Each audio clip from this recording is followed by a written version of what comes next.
Hello, and welcome back to my channel. I think all this channel has become anymore is me watching a bunch of movies and talking about them, but I enjoy doing it, so here I am doing it again.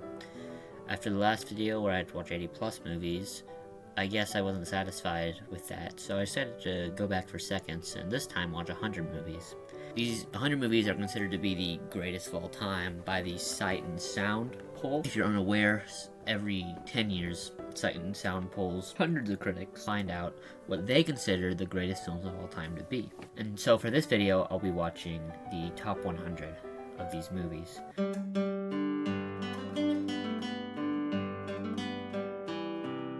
This film is Sergio Leone's Once Upon a Time in the West. In my eyes, Sergio Leone's most known for his 1966 spaghetti western epic, The Good, the Bad, and the Ugly, but this particular batch of critics was more fond of some of Leone's other work.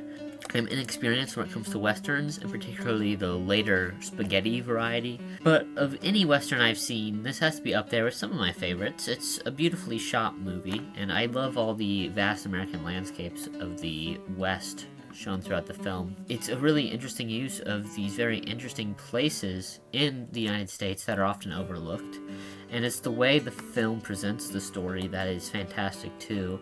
It's not anything crazy for a movie of the time period, based on the little I know about the genre, but the way it unfolds is just instantly investing from start to finish. The characters are pretty great too, and each one gets their time to shine in the film. There's really a lot of excellent dialogue here from each character, as well as plenty of very interesting and unexpected character moments. I love how we slowly learn more about these characters as the film goes on. It really knows how to stay fresh, despite the very long runtime of just a little under 3 hours. Coming out in the late 60s, this was definitely one of the final big western movies, and it feels like a last hurrah for this dying genre. I don't really consider myself a huge western guy either. I've been mixed on the ones I've seen, but this one was really phenomenal, and I'm giving it a 9 out of 10.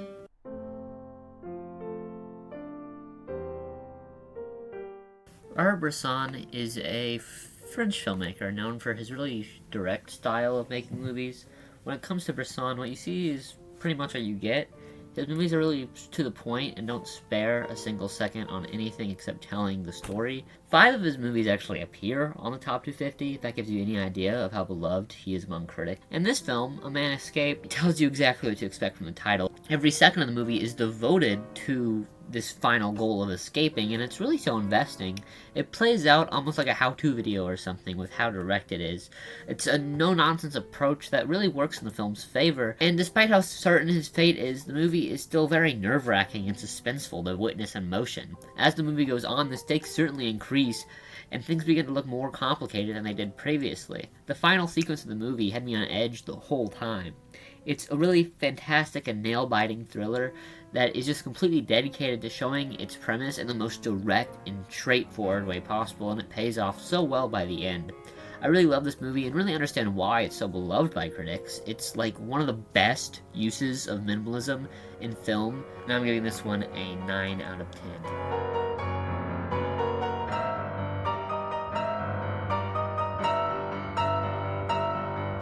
Buster Keaton is often hailed as one of the kings of slapstick comedy during the silent era, along with Charlie Chaplin, of course. You get Hitler mustache. What? No, dog. No, this is the Charlie Chaplin mustache. The film at the 98 spot is his 1926 film, The General. And today, people consider it one of, if not the best film of the silent era. Personally, I do see the appeal. Its humor is pretty non-stop, and there's a lot of funny gags. As far as the humor goes, all of the concepts are really unique and interesting. A vast majority of the film was shot on moving trains, and all the gags have to do with like the trains. I've not seen a lot of other films that utilize like trains in this way. And it was pretty interesting to watch at points, purely for the technical element of it. Past the technical elements and me appreciating the premise of a lot of the jokes, the movie just doesn't work for me, sadly. I find it really difficult to become invested in this film or care about the main character really at all. It follows the Confederate Army and in particular a train engineer, helps prevent the Union from advancing into Confederate territory. It's an explicitly pro-Confederate movie and contorts history to make the Confederates seem like the good guys. It's a propaganda movie made by Confederate sympathizers, and what's worse is that the movie is based on a real story by a Union veteran. Buster Keaton switched the perspective to the Confederates because he thought, and I quote, the audience would not accept the Confederates as villains. He's not even trying to hide it. I probably would enjoy it if it weren't for the subject matter of the movie, but I can't get myself to get invested in a hero who I view as completely despicable and evil. I'm giving this like a 4 out of 10. The next film is one I've seen previously, being a movie called Black Girl, directed by Senegalese director Ousmane Sembène, being his first feature-length film he ever made, although it's a fairly short one at only 65 minutes. Personally, I think the short runtime works perfectly here for this story.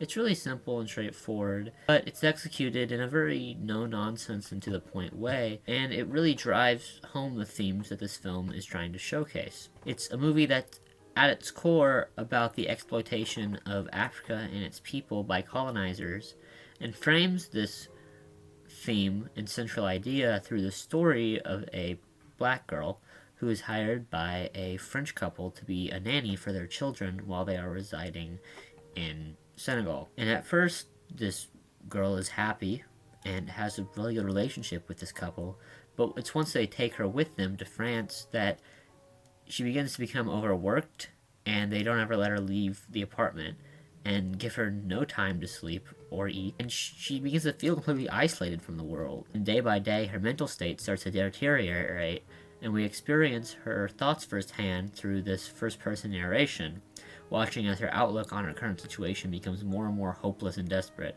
eventually resulting in the heartbreaking conclusion, which I will not spoil. It's a very fantastic film. I recommend to everyone. It's really short, so there's practically no time commitment. But it's still an utterly effective piece that manages to be reflective of a much larger issue in society at the time, and to an extent, even now. I'm giving this one an 8 out of 10.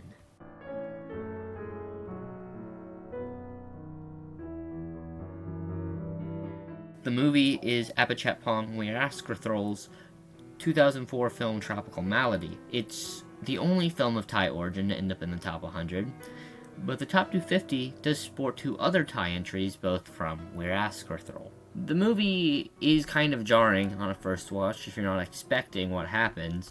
It has a really major switch up halfway through the movie, completely abandoning the story focused on in the first half in lieu of a much more experimental approach to similar topics. So the first half is a traditional romance between 2 men that start a homosexual relationship with one another, and the second, a very ethereal story of a soldier's trek through the jungle to kill a mystical being who takes the form of a tiger. Both of these stories tie into the same central themes of intense longing and fate bringing 2 people together, and the movie's whole purpose is to show these thematic elements in a more traditional way, and then completely flip it on its head and show it again through a more folklore-inspired lens. It's certainly an interesting premise, and I do appreciate the uniqueness of it, but it really doesn't do much for me. A lot of people seem to connect to this movie and the themes it presents, and I really wish I could, but the presentation just doesn't click for me, and honestly, I find it rather boring and meandering at times.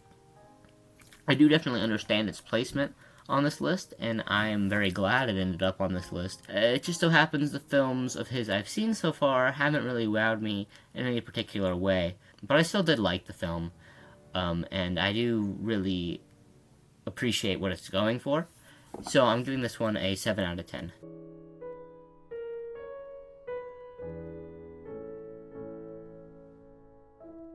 The first movie that was made after the 2012 poll, Get Out, is a 2016 film that has made a very instantaneous impact on popular culture, and a lot of that has to do with the very unique and interesting visual style this film employs.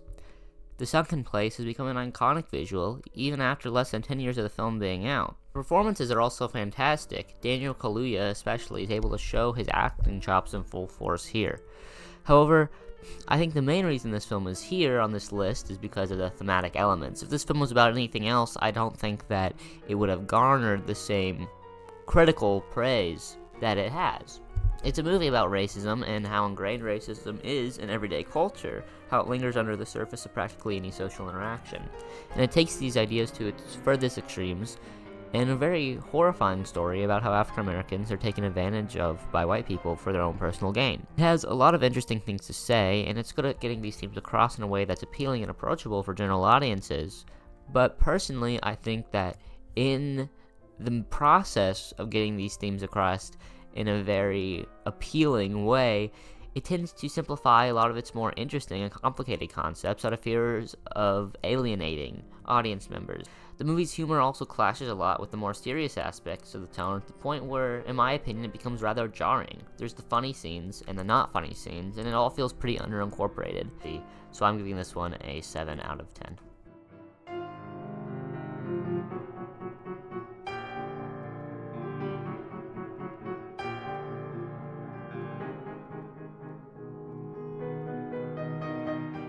Parasite is the first film from the country of South Korea. It's in fact the only film from South Korea on this list. It's also one of 2 films from 2019 to make the list. One of the best movies of the 2010s by far. It's a very intelligent approach to the class divide, specifically in Korea, but more broadly throughout the world. It's about how the upper class, looks down upon the lower class and views them only in terms of how they can be used to benefit their own lives. We follow a low-class family who struggles to make ends meet and who decides to take matters into their own hands, and they slowly weasel their way into working for a more affluent family. It touches on how members of the lower class, who are in more powerful positions, such as working for these families, themselves often look down upon the people who face the very same struggles that they do. It's very suspenseful and thrilling throughout its whole runtime, and gets a little creepy at points too. However, by the end, it's also incredibly beautiful. The final moments of this film really allow you to recontextualize everything you've seen through a completely new lens. It's very intelligent and well constructed and keeps you on the edge of your seat the whole time. It definitely deserves its spot here, and honestly, I think it should be higher.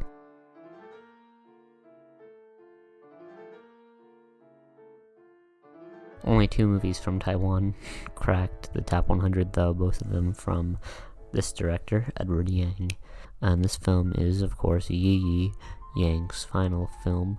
It's very ambitious, and possibly his most ambitious. But really, the length of only 3 hours is kind of a part of its ambition. It follows a single family as each member experiences a multitude of different things throughout the film. It's really dense in terms of everything it manages to cover. And honestly, for how much it's touched upon, it is short. It's mostly just watching each of these family members experience rather normal life occurrences.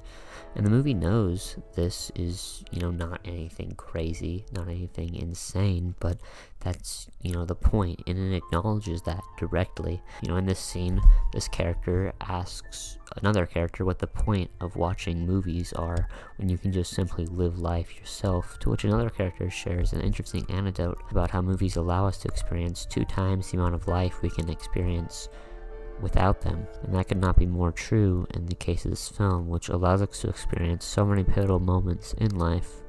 We see a middle-aged man reconnecting with his lover from high school, while at the same time his daughter is experiencing her first complicated experience with love. We watch as the elderly grandma slowly dies while a new baby is brought into the world. We experience the world through the eyes of a curious young boy who's completely in love with it, and at the same time we see what the world looks like through the lens of a depressed middle-aged man who feels like he's squandered all that life has to offer. The film offers so much, from heartwarming beautiful moments to extremely depressing moments to incredibly disturbing moments. The movie might love the mundane, but that's not to say it's predictable. In fact, it's anything but predictable. It's incredibly unpredictable, just like life. It goes in very strange and unexpected directions and constantly keeps you guessing, but that's a part of the fun of it. You're really in suspense the whole time, wondering where exactly these characters are going to end up, and by the end, the movie still leaves you asking a lot of questions about what will happen for these characters. This is an easy 10 out of 10 for me, and I implore anyone who hasn't seen it to take the time to watch it. Despite how long it is, you really won't feel it, I can assure you.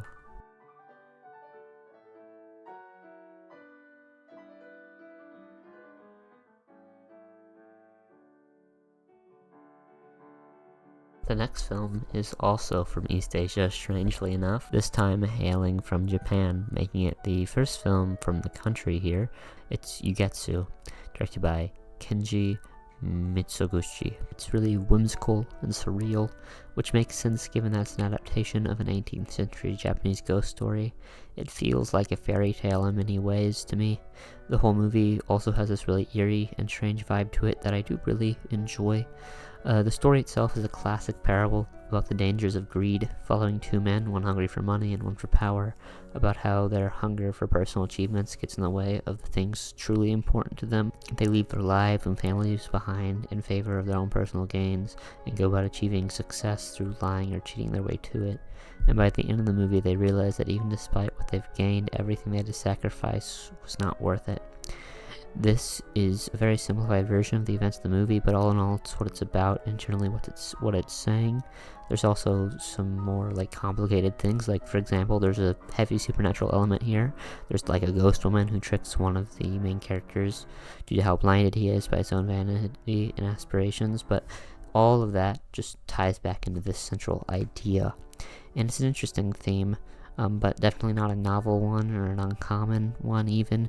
It's a concept that's been showcased time and time again in many films before, and it doesn't really click with me in particular here, although I do see why with the presentation it would work for others. The aesthetics and the vibes are really unmatched, and it does a marvelous job at capturing that fairy tale-esque feeling.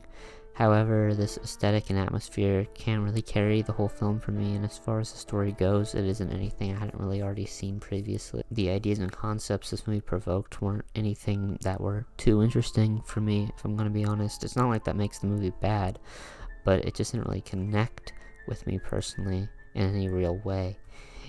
I still appreciate its inclusion here, and I do understand the appeal, but I just found this pretty good, but nothing to write home about or anything. So I'm giving it a 7 out of 10.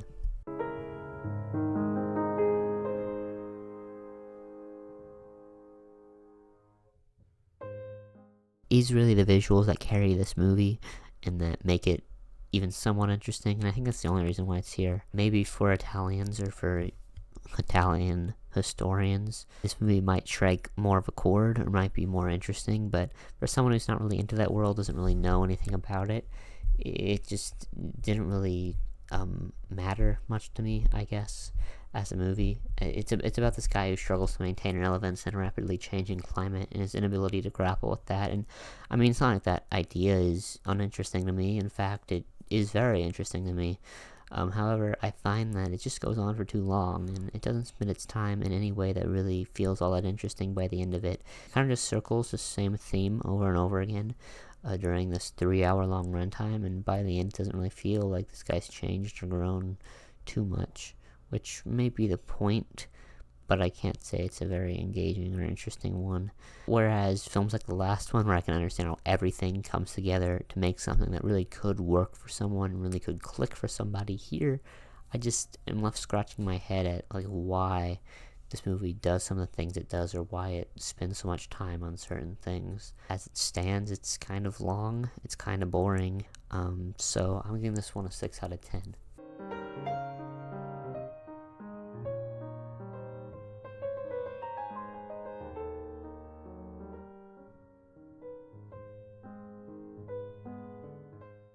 It comes from the country of France and was directed by Max Opoulos. The movie follows a pair of earrings that are at the center of a tension between these two characters' relationship. It's an intriguing concept for a movie to follow a pair of earrings as they get into increasingly more and more complicated and precarious situations, but in practice here, I didn't find it to be really all that interesting, because truly nothing really goes that crazy in the movie. The earrings never really go too far away from the center character of the film, Louise, and really the movie's not about the earrings, it's more so about Louise and her relationship with her husband Andrei and then her lover.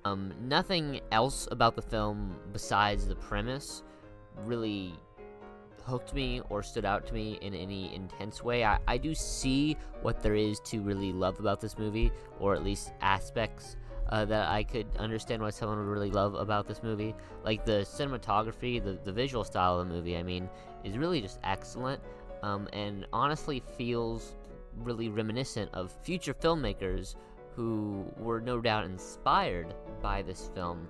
The ending was great too, and really the perfect note to end this film on. It really just underscores this whole movie with this like deeply ironic sense of tragedy. But really, by the end, it kind of felt mostly like an empty experience for me. I didn't really ever get so hooked into the film. I never really fell in love with this movie. I definitely understood why it would be beloved by critics and certain people, and I definitely respect aspects of it, but for me, it just wasn't really something that was really all that interesting to me, I guess. Truthfully, I'm going to give this one a 6 out of 10. Again, not bad, certainly, not by any means, but it just didn't really do much for me.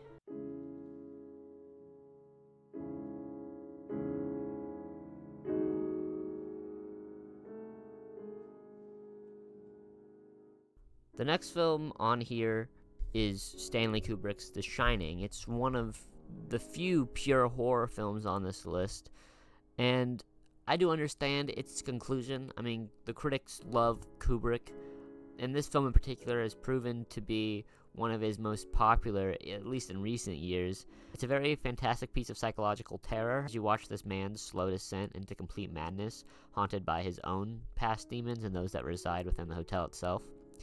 However, I do have a lot of qualms with this movie, and there's many flaws within it that prevent me from fully loving it or engaging with everything it has to offer. And I do think a lot of that has to do with this film's source material, the novel of the same name written by Stephen King. It's a lot more heavily tied into the more supernatural elements of the Overlook and how those contribute to Jack's condition. This film tones down that element a lot, opting for a more subtle approach to storytelling, and the results are very atmospheric and ethereal, and do get down to this core idea of isolation driving someone to insanity. All the more interesting story elements and plot devices from the novel are completely absent, and the character development as well is such a far cry from the incredibly interesting and in-depth stuff that we get in the book. And you could say that not fully understanding Jack, or what he's really thinking before he quote-unquote goes insane, is the point somehow.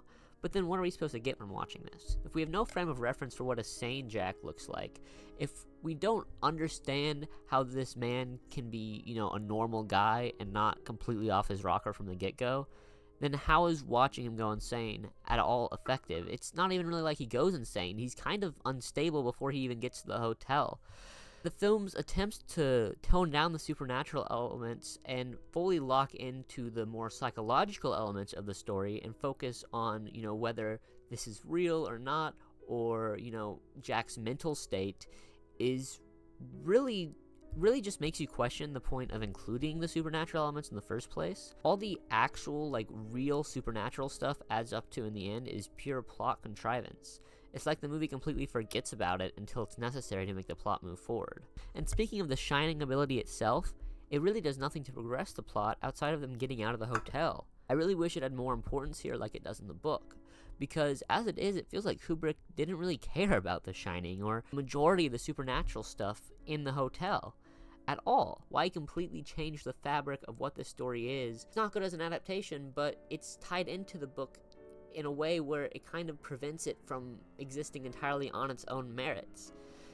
I just wish Kubrick would have made his own thing here if he wanted to make his own thing here. Because as the movie is now, it kind of feels like it hates what it is. It's like it desperately wants to be a different type of movie. And I get why it's here, but there are other more integral horror films to include that got snubbed, and also just so many other Kubrick movies that could have easily taken this spot. So I'm giving this one a 7 out of 10.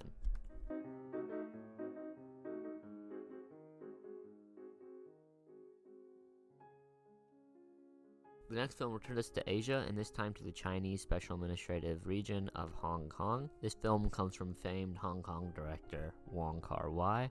His 1994 film, Chungking Express. There are 4 main characters in the film. One of the first ones we meet is a woman in a blonde wig, who we follow the escapades of at the beginning of the film, but we never really get any real definite insight into who she is or what her real motives are. And I suppose the point of her character and her storyline is to add this more mysterious air to this first half of the film. And her story intersects with that of a police officer who has his own personal turmoil going on. His ex-girlfriend who dumped him on April Fool's Day, and every day after that for a month he's been buying canned pineapples that will expire on the end of the month, and then at the end of the month he's going to eat all 30 cans of pineapples, which he does eat all 30 cans of pineapples. And then randomly on a whim we switch to a completely different storyline, and this story, these first two stories, never mentioned again, and this next storyline is similar to the first one but a little bit different. It follows a different police officer whose girlfriend also just broke up with him, although he's not buying pineapples. Instead he's going to this like late night sandwich shop thing where this other woman works, another mysterious girl, although this time she's more like quirky, manic pixie dream girl adjacent and not drug smuggler, so, you know, a little bit different there. And then he goes on to have multiple chance encounters with this woman, ultimately culminating in them meeting at his apartment because she's been routinely breaking into his apartment to clean and also to replace his things and buy him new things and buy new fish. It's a very, very odd movie. It's very idiosyncratic nature, should not work at all.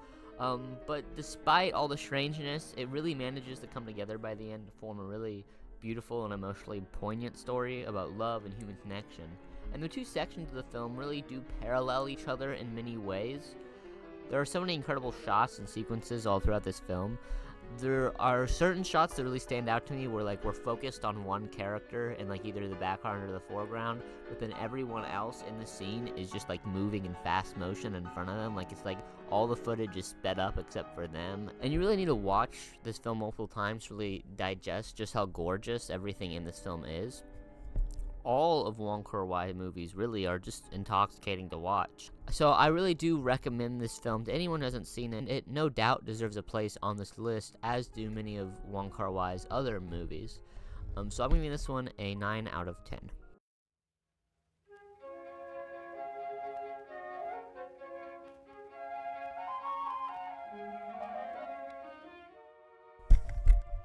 The critics love David Lynch, and really who can blame them?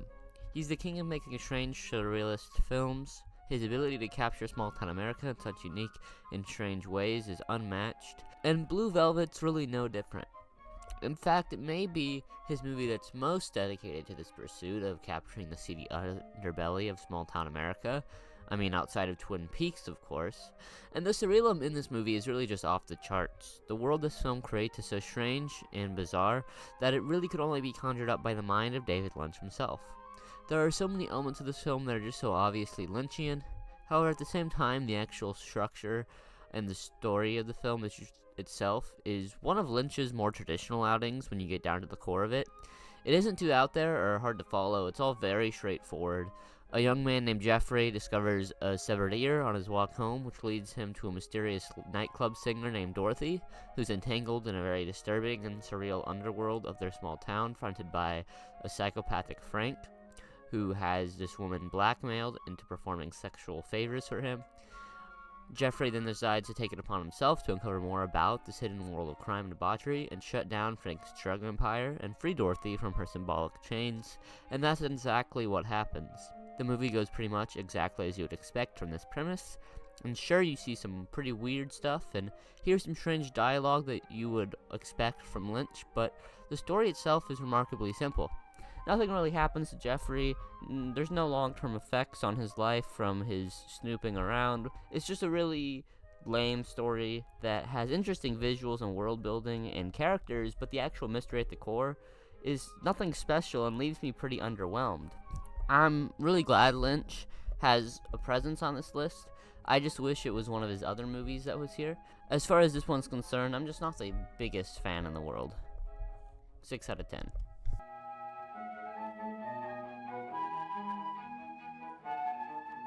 Spirit of the Beehive is one of the most acclaimed films to come out of the country of Spain. The movie, directed by Victor Arias, is incredibly tied to the era of Spanish history it came out of and the ruling oppressive regime at the time.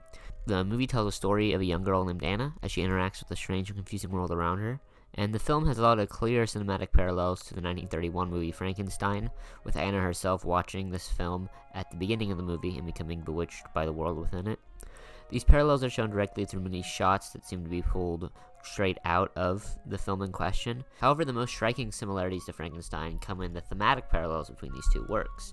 Anna and the little girl in Frankenstein serve a similar role in their two respective stories. Both are extremely naive to the world around them and are unfamiliar with the social norms and taboos. This is made even more clear when Anna herself meets an unfamiliar figure, a fugitive of the losing army who's hiding in a nearby abandoned building.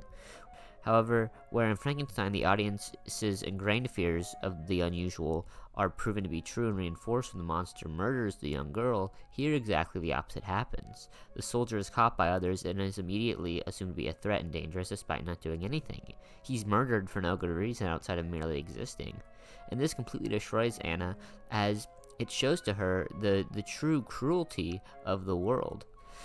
And this is where the themes of anti-fascism and anti-authoritarianism come into play most clearly, as Anna herself becomes representative of the Spanish public in this moment, becoming disillusioned with the world around her, much like how after years of experiencing the cruelty of the ruling government in Spain at the time, the Spanish people too became disillusioned with the world around them. There's some quality about this film that's just so instantly investing, and that keeps you hooked throughout. It's a very interesting and intriguing film that I am really interested in watching again to see if maybe I'm able to digest what is going on a little bit better and understand what it's saying a little bit more. However, on this first watch, I have to say this movie is really great, and I 100% understand why it's on this list. It's a very well-deserved placement, and I'm giving it an 8 out of 10.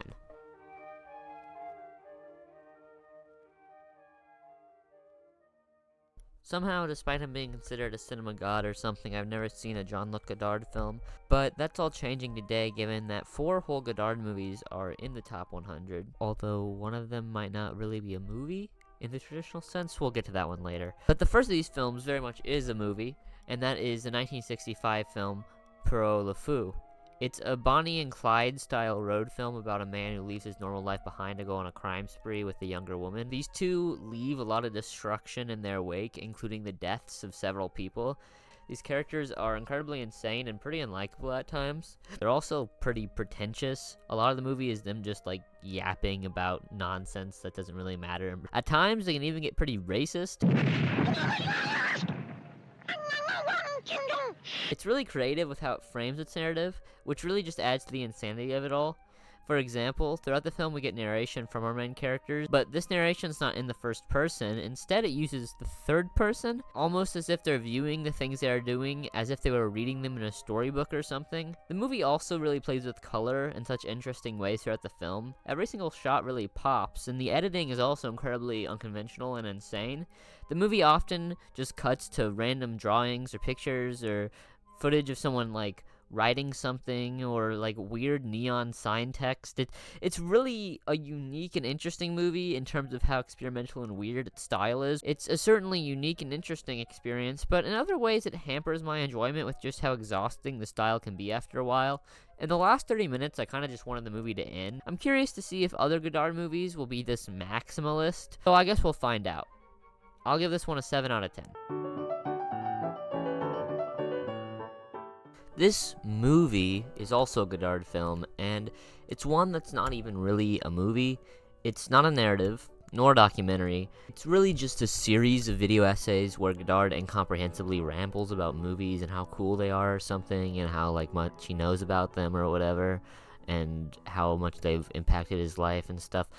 I can't really say I followed it all that well. It's kind of all over the place and hard for me to really get anything out of.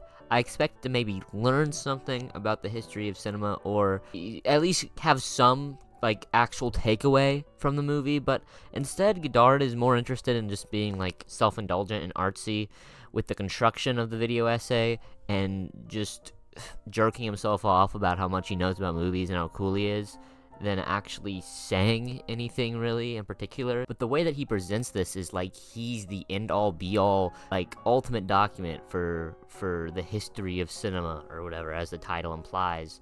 But it's just so pretentious because, dude, this is just you incomprehensibly rambling about movies for like 5 hours. And yeah, it's 5 hours long, and it doesn't ever get to a point where it feels like it needs to be 5 hours long, because it just goes in circles over and over and over again, just talking about the same things over and over and over again, and it gets so exhausting and pretty, like, ridiculous, honestly, that it even exists. Needless to say, I had no fun with this one. I didn't get this one, and I don't understand why it's here, besides it being made by Godard. That's probably the reason why it's here. If this was made by some nobody, no one would care. Like, that people would just dismiss it, because it's incomprehensible. Like, it doesn't make any sense. And not in the way where, like, oh, you have to think about this one as a thinker. No, it's just like an old man who's completely off his rocker, just rambling about nothing for 5 hours. I don't know what to rate this, because it feels more like a YouTube video that I would have turned off in the first 20 minutes than like an actual movie, but I guess I'm giving it a 4 out of 10. Michael Powell and Emmerich Pressburger are two filmmakers who are very well known amongst critics and avid movie watchers alike. The two filmmakers worked together throughout the 1940s and 50s under their production company, The Archers. They made numerous beloved films together, many of which appear here, including this film, A Matter of Life and Death. The film follows a man whose time has come to pass on to the afterlife, but an oversight is made, powers that be, and he's allowed to live. During his extra time allotted to him, he falls in love with a woman. Because of this, he refuses to go to the afterlife, as he feels like his life has been majorly changed in his extra time that was given to him, and now he is owed a longer life because of this error. It's a very beautiful and romanticized ode to living and loving. Even though the plot itself isn't really anything special, the way it manifests itself is truly what sets it apart. It has such a unique and very logical view of the afterlife. In other movies, the afterlife is often depicted as ethereal or incomprehensible, but here it's introduced as this very structured and sterile place. It's so interesting how the first exposure we have to the afterlife in this movie is sort of a cold feeling waiting room, whereas the first exposure we get to the real world is this shot of a vast and empty beach. Truly the most important part of this movie is the romance at the center, which really needed to be strong for this movie to work, and thankfully it is strong. A beautiful film all throughout, and has held up incredibly well today. I'm giving this one a 10 out of 10. Modern Times is the first Charlie Chaplin movie on the list. The movie follows Charlie Chaplin as he plays his classic tramp character and is forced to navigate the modern industrial working climate. It's mostly a silent film, but there are many sound effects and some occasional dialogue used, very sporadically though. The tramp is such an expressive character, and you're really able to fully understand his thoughts and motivations and feelings in every sequence. The movie uses his character to incredible comedic effect, really playing on such a primal sense of humor. There is something deeper about the film that goes beyond the surface level humor. It's really about people struggling to survive in a period of mass unemployment and homelessness. There are a lot of laughs to be had, but it's also really heartbreaking as we watch how hard it is for this character to make a healthy living and the toll the harsh working conditions have on him. The movie has major romantic undertones as well, with the tramp falling for and starting a life with this homeless girl. And it's a really cute relationship they have, and despite being almost 90 years old, still holds up so well today, and the themes that it contains still hold true to this very day. 9 out of 10.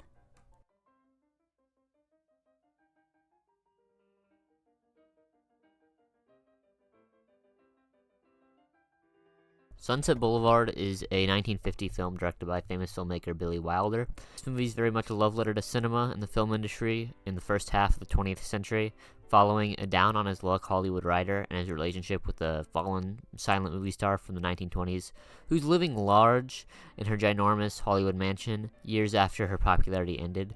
The movie's interesting because the actress playing the fallen movie star herself was a movie star from the silent era, who had long receded into the annals of recent history. Her name was Gloria Swanson, and Billy Wilder brought her back into the public limelight in order to play this role, which she does an incredible job at capturing, really fully immersing herself into this character. The way that she delivers this character is just so incredibly unnerving and uncomfortable. It's really a tour de force of a performance, and one that would go on to define what a comeback performance, a really good comeback performance looks like.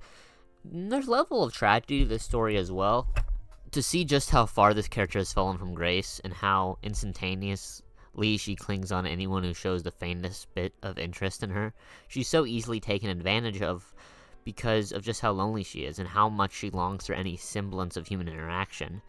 And she begins to take on this sugar mommy type of role for this young writer, letting him live with her and keep him company, and in return she buys him all sorts of fancy clothes and accessories and all kinds of things. We mostly follow this writer character as he gets wrapped up in the world of this movie star and his attempts to leave it. And in a way, he's sort of a bad person since he actively takes advantage of this vulnerable woman, but at the same time you feel a little bad for him because he never really wanted this. It's really well shot too, with some beautifully shot sequences, and it also references 1920s cinema a lot with just how well it's shot. It's not only a love letter to the film industry, but also just a fantastic film all in all. 9 out of 10.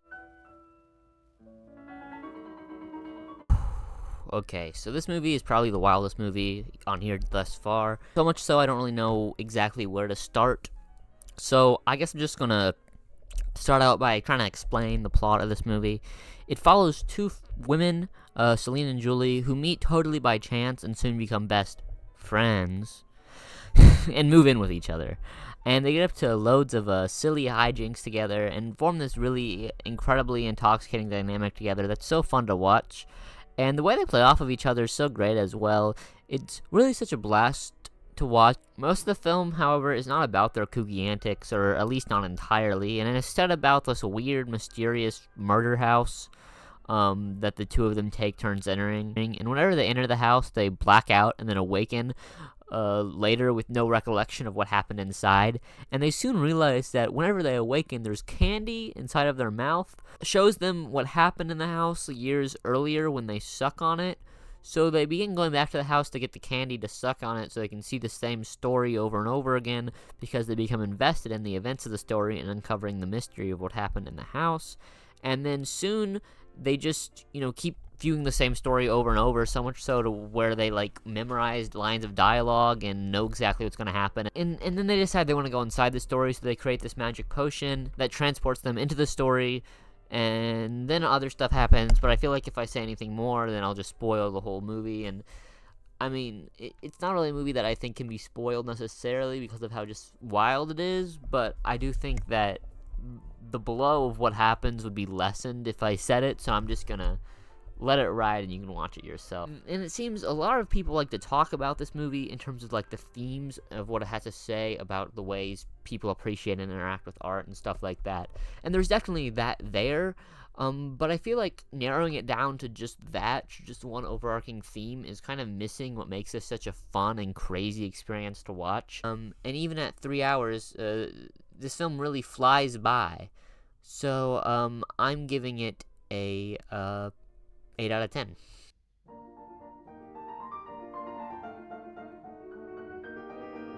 A Brighter Summer Day is the second film from Edward Yang on the list, and it's also the last. The film is far less broad in scope compared to Yi Yi, but it's still very grand in scale. It's 4 hours long and an absolute behemoth of a movie, but it never feels overlong or boring.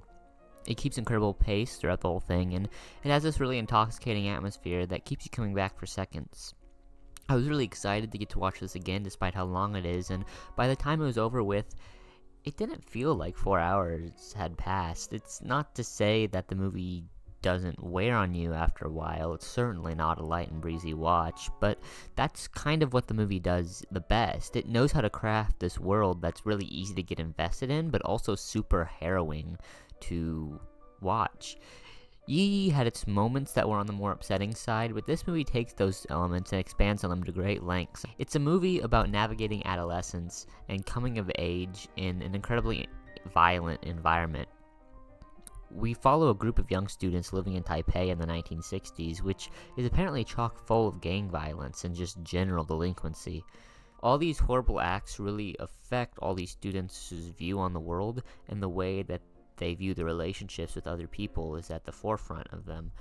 The movie culminates in an incredibly heartbreaking and disturbing sequence where the full effects of what this environment can do to developing minds is on full display.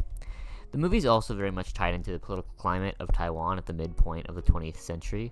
A major side plot in the film has to do with our main character's dad getting investigated for potential ties with the mainland Communist Party. It really presents it in a very engaging and thought-provoking way that really forces you to consider how the political environment of Taiwan at the time affects what happens in the movie and implications of the events. It's a very harrowing film, but also an incredibly thought-provoking one. 9 out of 10. Satantango is a 7-hour-long black and white Hungarian film that's very slow and has very little plot. It's the prime example of what people talk about when they say, like, pretentious art house film. What do you say fuck me for? I still think it's a great movie. I've seen it twice, and even after a second watch, its charm really hasn't worn off on me. It doesn't feel really, like, pretentious or gimmicky or anything to me. It earns every second of its runtime, even though what it does with its runtime is rather unconventional. Throughout the film, we follow the inhabitants of the small, dilapidated Hungarian village in the ways that they go about their days and cope with their harsh surroundings. It doesn't spend its time building up these characters and story in the traditional way through plot development or dialogue, but instead does it through these long, suffocating takes that fully immerse you in the complete and utter desolation of this village. The longer a shot goes on, the more the film is able to really shine a light on the discomfort that lays just under the surface of every scene. One might say this movie is all style, no substance, but for me, I think the stylization of the movie is where the substance is found. The plot isn't always elegantly laid out. Instead, the audience is forced to read between the lines and think about every image they are seeing and what that means for the greater narrative being told. The way so many of them just succumb to it without any sense of struggle or fighting back, and how susceptible they all are to anyone with any semblance of a plan is truly tragic. It's a very upsetting and deeply pessimistic film that is truly harsh and unforgiving. It's an extremely heavy movie that really takes a toll on you while watching, but to me that's just a marker of how effective it manages to be. So I'm giving it a 9 out of 10. Spirited Away is one of those classic, critically acclaimed movies that I had somehow still never seen. I've just never been in the mood for it, I guess. And actually, I hadn't seen any Ghibli movies prior to this. And after watching it, I definitely understand the appeal. It's really whimsical and fantastical. It crafts this really exciting and lush world that's really easy to get invested in. It's super unique, at least in comparison to the Western animation I'm familiar with in terms of the characters and creatures that occupy the world. The story itself is pretty basic when you get down to the core of it. It's about a young girl who finds herself in this strange and surreal world and must make this treacherous journey to make her way out and save her family. It's a great fantasy family film, but that's really all I see in it. And I just feel like I'm missing something here. But that's just how I feel about it, and I don't really have a whole lot else to say about this movie. I wish I could go on and on about how amazing this movie is and how, like, it changed my life or something, and how I think it's the best movie ever made, like so many other people, but it just doesn't really do much for me. So I'm gonna get an 8 out of 10. Still a great movie, but not really my thing, I don't think. Sansho the Bailiff is a film that also comes out of the country of Japan. This movie's very similar stylistically to Ugestu. Both have very eerie and unsettling atmospheres to them. Both of these films take place in worlds that feel very deliberately constructed and elaborate rather than like naturalistic or anything. It's not like that's a bad thing or anything. It's just something that is unique about this filmmaker's work compared to what I'm used to seeing in other movies. And the atmosphere of these movies really are completely singular and very intoxicating to witness. They are just so otherworldly and whimsical in ways that few other films are. The story is also the aspect of these movies that I find to be the weakest, in my personal opinion. I mean, these films are obviously great, don't get me wrong, and their aesthetics are truly unmatched, but the stories themselves don't really hook me in or get me invested, really into what's happening. My failure to get invested in these kinds of classic old-timey parables is probably my own personal problem, but it's still one that prevents me from fully loving this movie. It's still a great movie, but it's just not my cup of tea necessarily. And after watching both this and Ugestu, it's clear to me that this director's work might just not be my thing. So I'm giving it a 7 out of 10.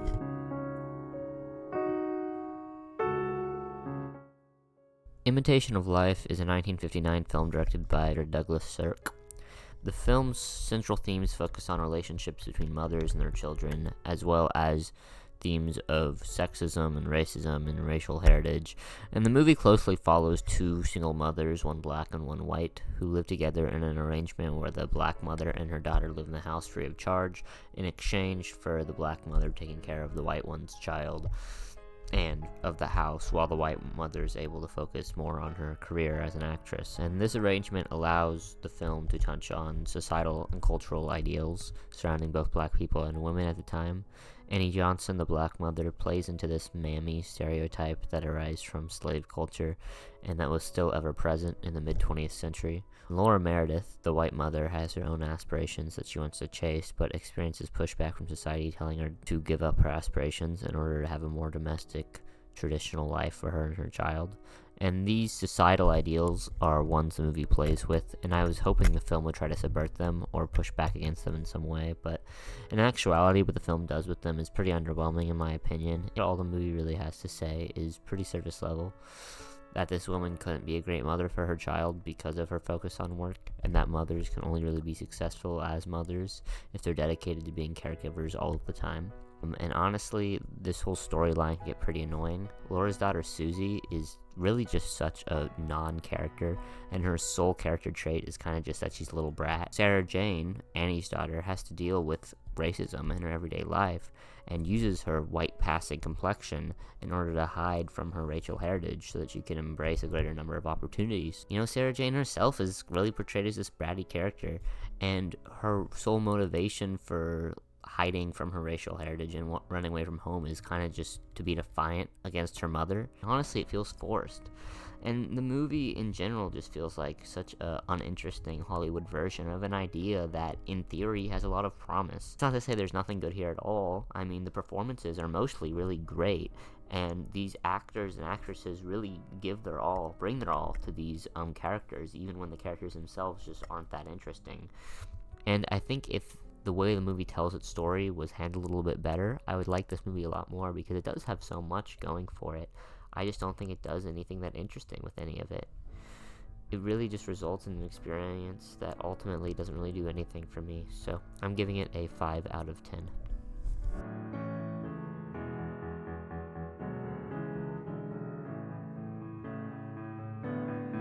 La Ventura is a 1961 film by Italian director Michelangelo Antonioni, who is most well known for his 1966 film Blow Up, which is a film I personally have a very strong dislike for, and I was hoping this film would be more up my alley, and I did find it more enjoyable than Blow Up.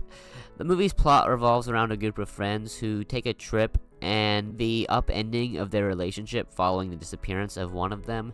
It's an interesting premise, but sadly the movie doesn't really do that much for me, especially after the whole disappearance plot becomes more or less unimportant to the overall narrative.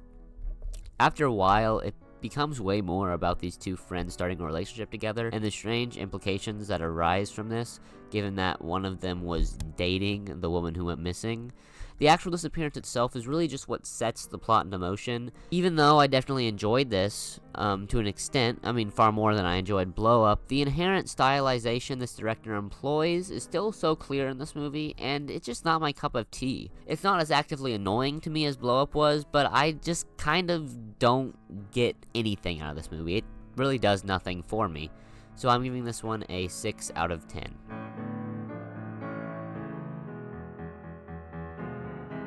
Journey to Italy is a 1954 film by Italian neo-realist director Roberto Rossellini, and the story itself is just incredibly simple and very bare bones to what I consider to be a fault.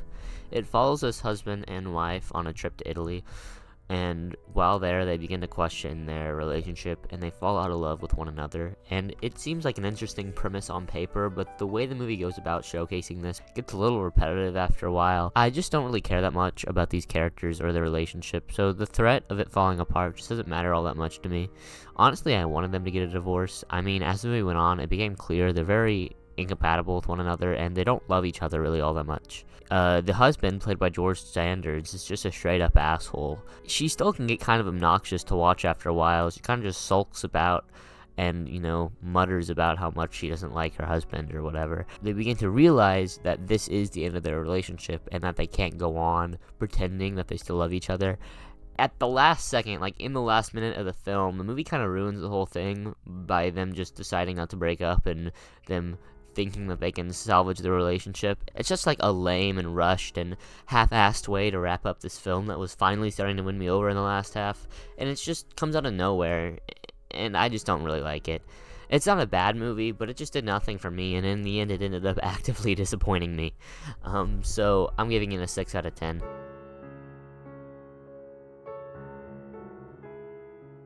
The second movie by Hayao Miyazaki on this list, and also the highest ranking animated film, of which there were only 2 in the top 100 and 3 in the entire top 250, all of which were from Japanese animation studio Ghibli.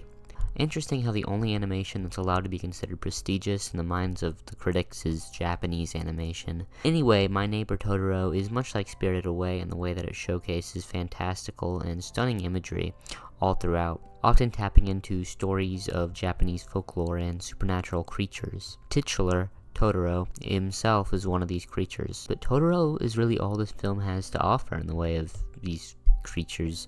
That and the cat bus. I really expected something more on the scale of Spirited Away, given just how hyped up this movie was in my mind. I mean, the narrative of the film is also kind of just non-existent.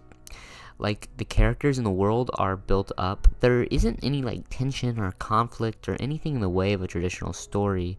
Instead, it's just 2 little girls that kind of wander around for a while, and then occasionally they run into Totoro. But even Totoro's appearance doesn't happen until pretty far into the movie. The pacing of this movie is really just strange in that way. It's certainly beautiful to look at, but as far as actually being an investing story to watch, it's just not that. It certainly isn't at all generic, and it's much better than a lot of the output from the big modern Western animation studios of today. But still, I don't think it's great by any means, and I personally would give it a 7 out of 10.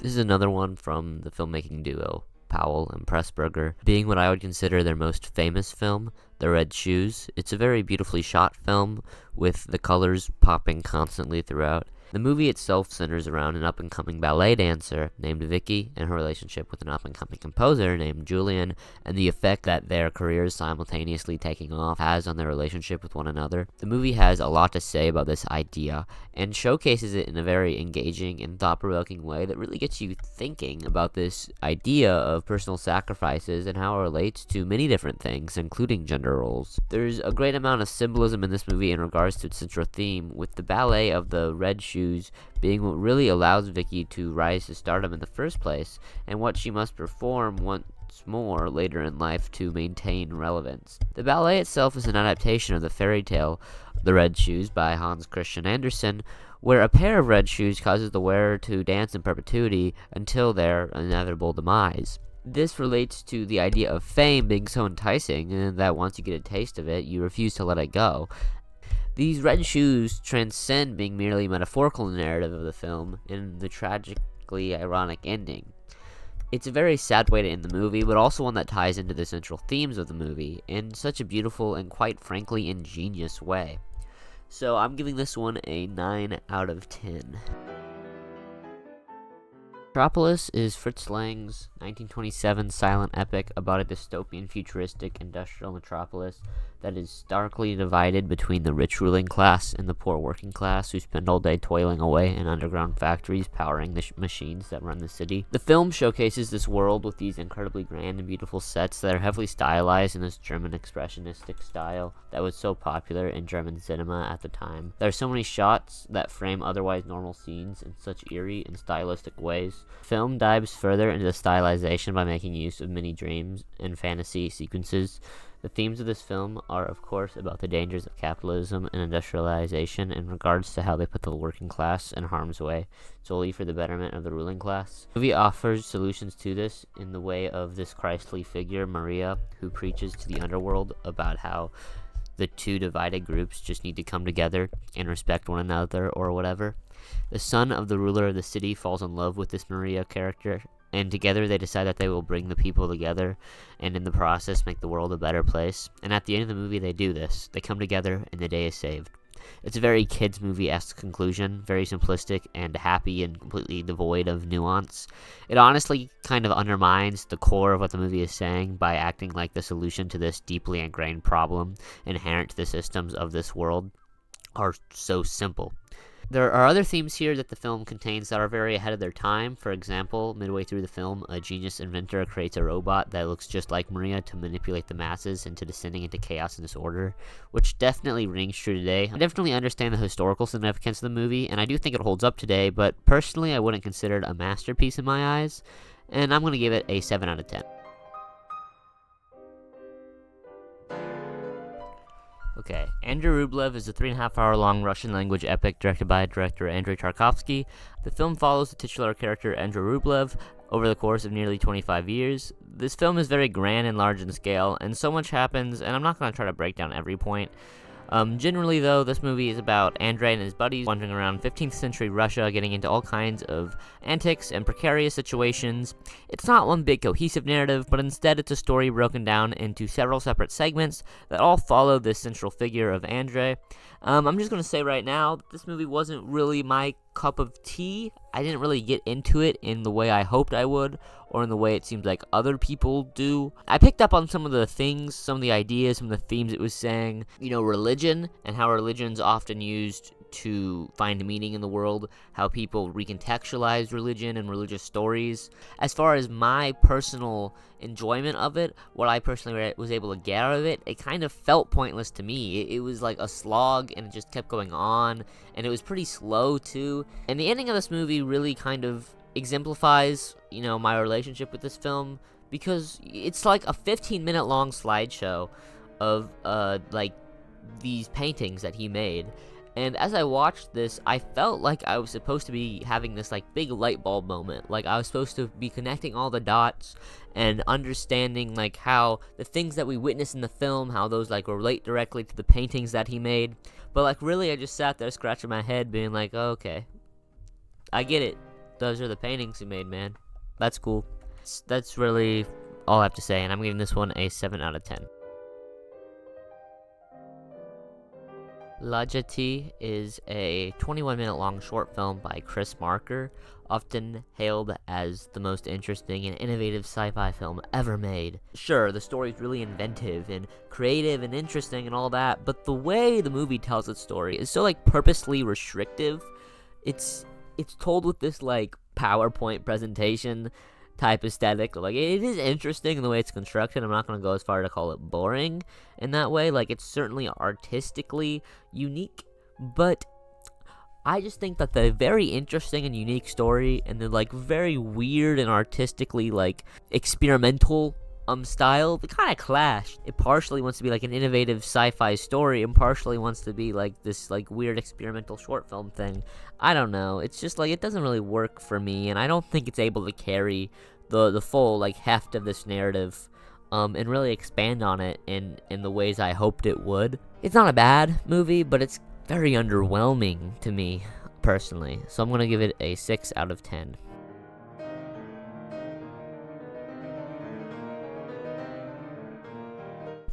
The Gleaners and I is the first documentary on this list, unless you count whatever that self-masturbatory Godard thing was. This is also the first movie on here directed by a woman. And thankfully, it's not even close to being the last one. There's 9 whole women on this list. Count them, baby. Read them and weep. 9 women in the top 100, and some of them even get 2 movies on here. BFI, true feminist icon. This movie is by the originator of the French New Wave, and quite possibly the coolest person to ever live in recent history, Agnes Varda. And this movie follows Agnes Varda as she deconstructs the idea of a gleaner in French culture through their depictions in paintings, as well as the historical context for why they became such a prevalent part of French culture. Throughout the documentary, we see a ton of different perspectives on this practice, both in the traditional sense and in a more modern sense. And she herself takes a crack at both versions of gleaning. She plays a very active role in the narrative. The framing of the documentary gets very inventive at times, how unusual it is for the time, given the filming method. And you can see just how excited Varda is by this new technology and how much she wants to use it in new and interesting ways. It's a fantastic film made by a fantastic person that goes so far beyond what you could ever anticipate or expect from a documentary with this subject matter that seems so relatively mundane but ends up being so much more important and interesting than that. So I'm giving this one a 9 out of 10.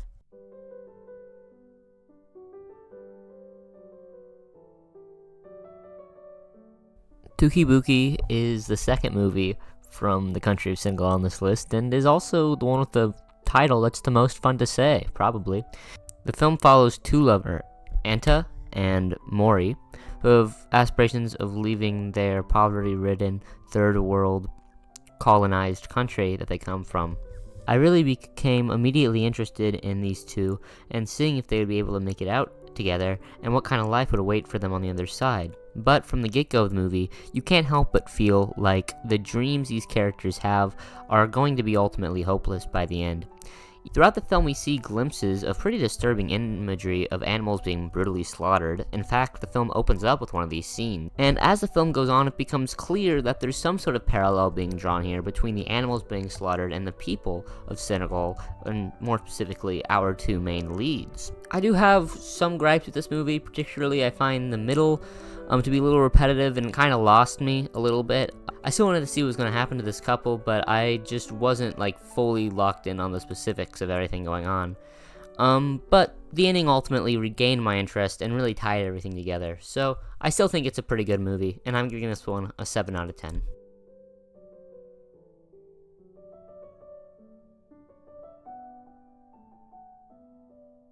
The Third Man is a noir mystery film directed by Carol Reed. I really loved the atmosphere that this movie builds up. It's a very engaging and interesting mystery that you really get immediately sucked into from the get-go. I enjoyed pretty much every aspect about this film, except the music. But the acting, the dialogue, and the directing, and everything else were all very good. But the end of the movie kind of soured me on it a little bit. It didn't completely ruin the thing. I mean, it's still a serviceable ending, but it kind of just fumbles everything the movie set up. It doesn't ruin it. It's just a little lame and ultimately unsatisfying. So I'm giving it a 7 out of 10.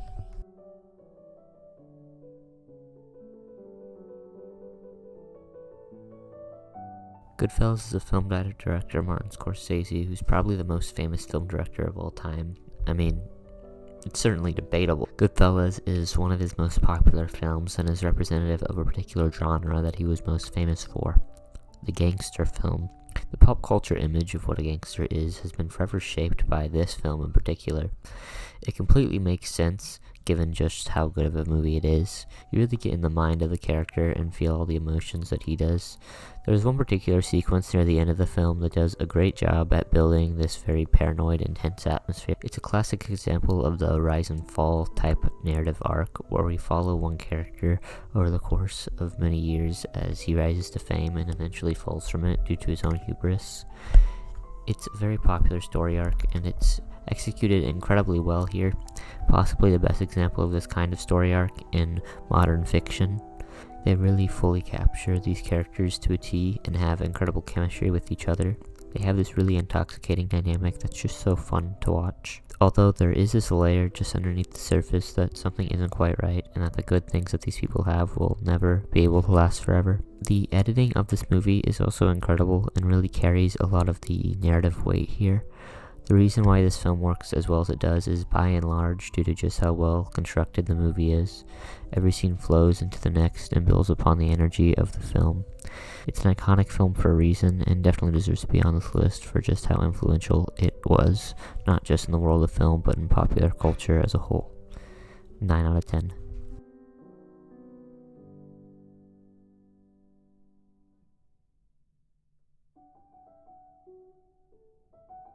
Casablanca is another classic film I've somehow never seen up until this point. Watching it now, I can't help but feel a tad bit underwhelmed. I mean, there's a lot of interesting elements of this film for sure, and the historical context surrounding it is very interesting. It's a romance film set in North Africa during the Second World War. The film draws upon the political tensions of the time and uses them to craft a very rich and interesting backdrop to set the story in. The romance of this film is between Humphrey Bogart's character and Isabella Rossellini's character, and they both give excellent performances, but personally, I just don't really find them to have that much chemistry with each other. I know that's probably pretty controversial to say, and the film devotes plenty of time to setting up the backstory for these characters and revealing information via flashback about their history with each other. But personally, I just wasn't really ever able to get invested into the relationship. The central thing that this movie is focused on is these papers, these all-powerful papers that allow you to go wherever. And I mean, if I was super invested, I suppose that the simple plot wouldn't be a big deal for me, but I kind of needed something more to really get into it, The climax is cool, and the ending's great, and it's overall a good movie. I'm not saying it's not. It's just not really my cup of tea, I guess. So yeah, I'm giving it a 7 out of 10.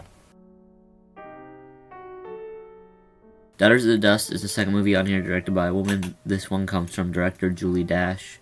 It was actually the first movie directed by an African-American woman to get U.S. distribution, which is pretty sad given that this came out in 1991. It takes place in the very early 20th century and follows a group of African-Americans living on coastal Georgia islands, virtually isolated from the rest of the U.S. at the time.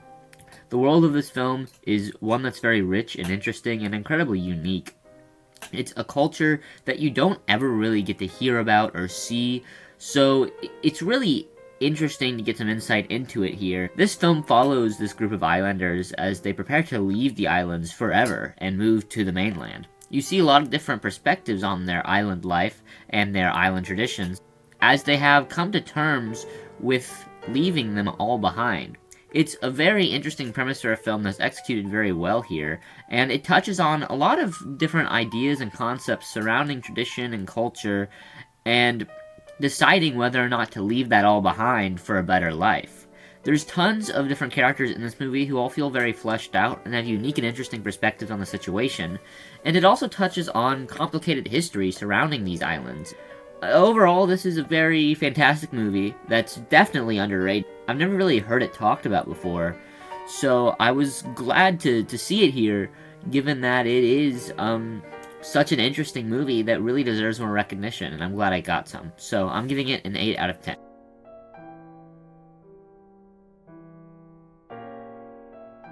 La Dolce Vita is a film from one of the most acclaimed Italian directors of the time, Federico Fellini. It follows tabloid journalist named Marcello on his journey through the hedonistic underbelly of Rome. It makes use of a very unconventional and very unstructured story. It jumps around between scenes and moments with seemingly no rhyme or reason to them. It's a very long film and it's a very sprawling film, but it uses its structure to reflect the mindset of the people that this film is about. It's a movie about people like Marcello who blindly wade through life with no real aspirations or motivations, giving in to all of their wants and desires. He's a very self-indulgent character who fully gives into temptation and allows them to overpower, more human tendencies. It is a movie that's very aimless, very meandering, but it does have a lot to say in regards to a lot of different things, like Marcello's love life, his profession, commentary on celebrity culture, given that he's a tabloid journalist, and some other stuff I don't really want to spoil, as it is really shocking at points, and does get to the core of what this movie is trying to say overall. So I'm going to give this one an 8 out of 10. It's a really great movie.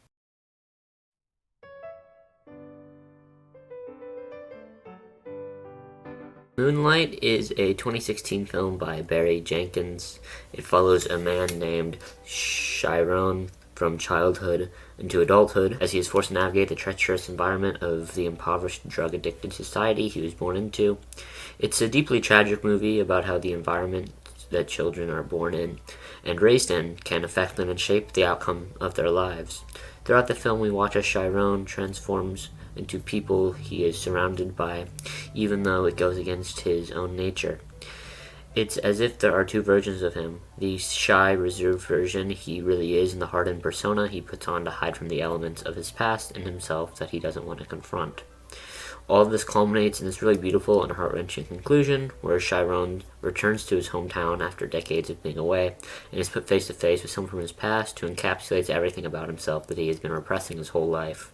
It's a very large and very overarching story that encapsulates a lot of feelings and emotions and takes place over the course of many years, but it's still incredibly well-paced from beginning to end. It's very investing throughout and really gets you sucked into the world the film builds, and it never feels like it drags or is going on too long or is focusing on any one era of this man's life any more than any other. The cinematography is incredibly beautiful and stunning as well. It's such a gorgeous movie. All in all, this is a really spectacular and completely singular work that touches on so many important and interesting themes, from childhood abuse to drug addiction to sexual repression. This movie really tackles so much, and it does so in such a beautiful way. It's one of the few movies on this list from the 2010s, and also one of the few examples of LGBT representation on this list. 9 out of 10. Sans Soleil is the second film to come from experimental filmmaker Chris Marker, this one being feature-length, although it's just as strange in form as Jetee is. The film is a home movie travelogue of sorts, made up of footage shot by Chris Marker on his trips around the world. It's very experimental in its construction, and it's pretty hard to define. It's at least a quasi-documentary, as you have this voiceover from this woman narrating the whole thing, talking about what we're seeing on screen and cultural context surrounding what we're looking at. So it's definitely informative in a sense, although the narration is very, personal. In a way, it is recounting the, personal encounters and the personal experiences that this filmmaker, this documentary filmmaker, had while visiting all these places, as recounted in letters that were sent to the narrator who is reading them. Although the filmmaker that they say filmed this stuff is not a real person and never existed, so in that sense it's also fictional, but it's not totally fictional. It's a very unique and weird blend. It's definitely an interesting and a unique experience. Ultimately feels rather aimless and meandering, and even kind of feels like it's just doing the same thing over and over again. And I think it has a lot of interesting things to offer. It just doesn't really fully click for me ever. I just don't find it to be this complete masterpiece a lot of other people seem to think it is. It's still a good movie, but one that feels more like a personal project for Chris Marker than a movie that can really be totally enjoyed by everyone, or really anyone. I still liked it, so I'm giving it a 7 out of 10.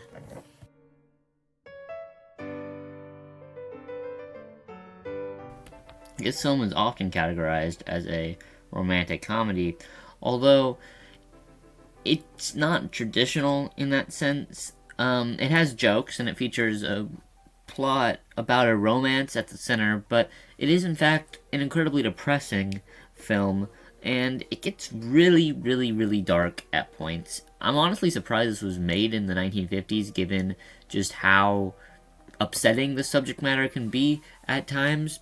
The plot follows an insurance office worker who makes his way up the corporate ladder through his proclivity to loan out his apartment to high executives for extramarital affairs.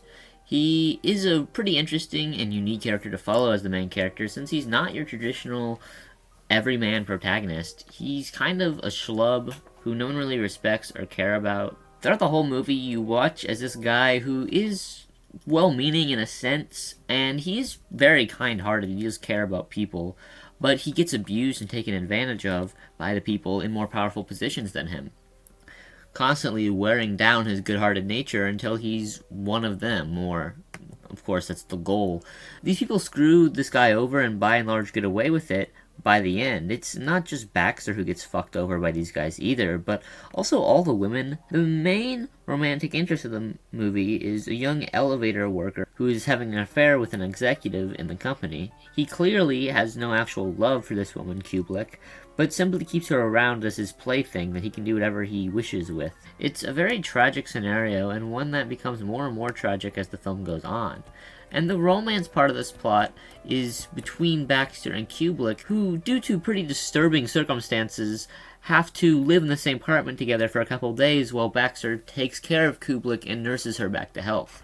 And you would think that this is where, the romance blossoms, and it is in a sense. They have incredible chemistry, but the relationship they have is not romantic in the traditional sense. I mean, it is very cute but they don't, ever share a kiss or make love or anything like that. The scenes they share together are far more wholesome than anything that Kubelik has experienced up to this point.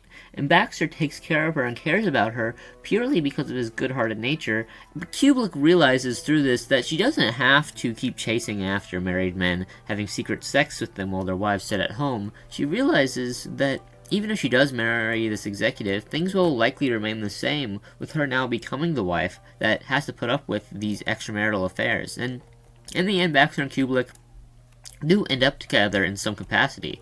It's a very wholesome and cute ending that still remains pretty uncertain to how everything is going to work out exactly. I'm excited to watch more Billy Wilder because I've really liked everything I've seen from him so far, and this has been my favorite of the movies I have seen from him, although I haven't seen very many. I'm giving this one a 9 out of 10.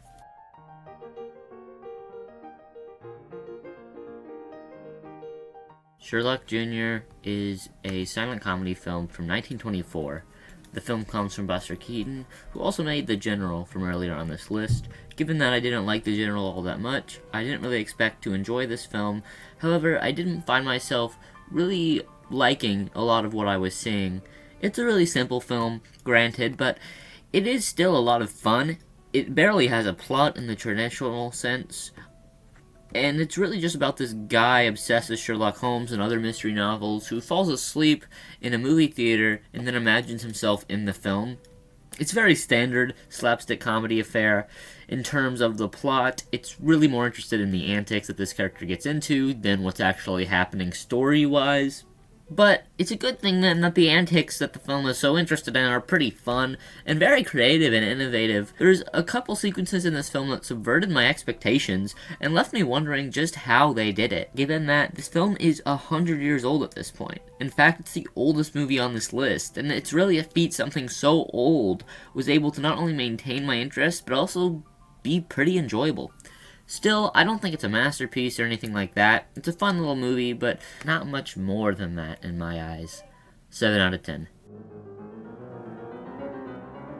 Contempt is the third Godard movie on this list, and the second one that's an actual movie. The film is a relationship drama that's pretty bog standard in terms of story. It doesn't really subvert any expectations or do anything unexpected. It kind of just plays it by the numbers. It follows a French screenwriter and his wife and their relationship with the skeevy producer as he's trying to get an adaptation of Homer's The Odyssey produced.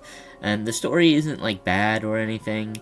It's just kind of like uninteresting, I guess. And it kind of feels sort of like Godard was trying to say something by making such a dull movie. I guess this movie wasn't bad, but just like there's this level of pretentiousness and narcissistic and conceited attitudes that just like seep through in every single frame of the movie. It's just like within the fiber of what a Godard movie is. And in some movies, again, it does work, but here it just doesn't work at all. And also the music is awful here, too. Like, it's just the same music sting over and over again, and at a point, it makes you want to ram your head fucking face first into a wall, dude. A 5 out of 10. At least it's actually coherent, unlike Godard's supposed magnum opus.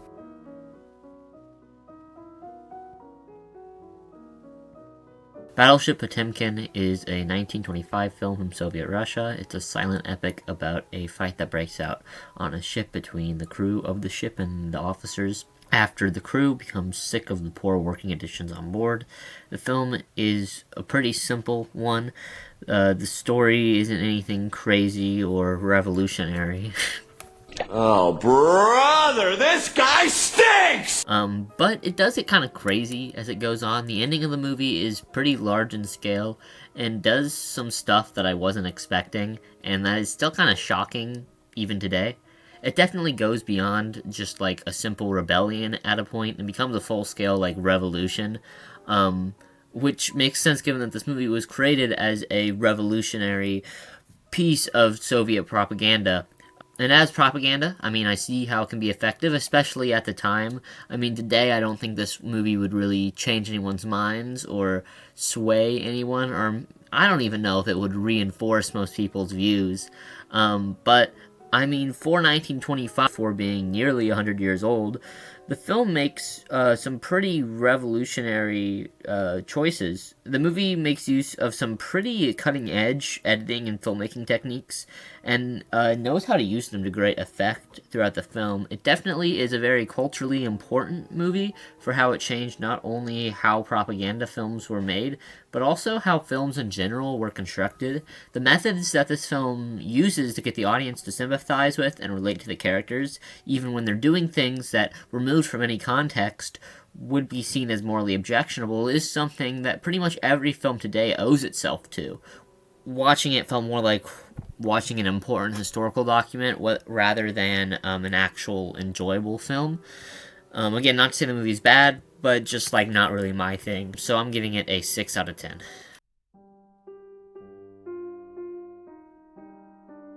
Blade Runner is a 1982 sci-fi movie directed by Ridley Scott. First of all, I have to say the world that this movie creates is really rich and instantly investing. There's something so captivating about the hyper-futuristic setting that could only come out of the 1980s. I love these retro visions of what the future might be like, and this is one of the best examples of this particular era of futuristic aesthetics. I love how dark and grimy everything is. It's a really far cry from the visions of the future from decades past, and from the current day, sleek and clean futuristic aesthetics. The film makes use of this heavy cyberpunk aesthetic, which would really create the standard for what a cyberpunk world looks like going forward. So many properties look towards this film first and foremost as an aesthetic inspiration. It is incredibly influential as a film. However, I do think if you look past the visuals, the film just doesn't have that much going for it. I mean, the story is really thin, and the setup is interesting with the idea of replicants and the Blade Runner resource to touch or tire them. However, the movie doesn't really do much with this premise outside of, like, the baseline of what you would expect. Really, all that happens is Richard Deckard is told there are some replicants on the loose and he has to go and kill them, and then he goes and he kills them. There are some really visually interesting and creative sequences along the way, as well as some interesting themes sprinkled throughout about the nature of self and whether or not all facets of humanity can be replicated, as well as touching on the treatment of these replicants and whether or not the creation of these replicants is inherently unethical, especially with how they're being used or how they were being used. And there are other ideas here and there that are interesting or intriguing, but none of them are really fleshed out or expanded upon in any real way. There have been countless debates over the years on what exactly is intentional from the film and what it's trying to say, as well as numerous edits and re-edits to the work, all of which add and subtract different elements.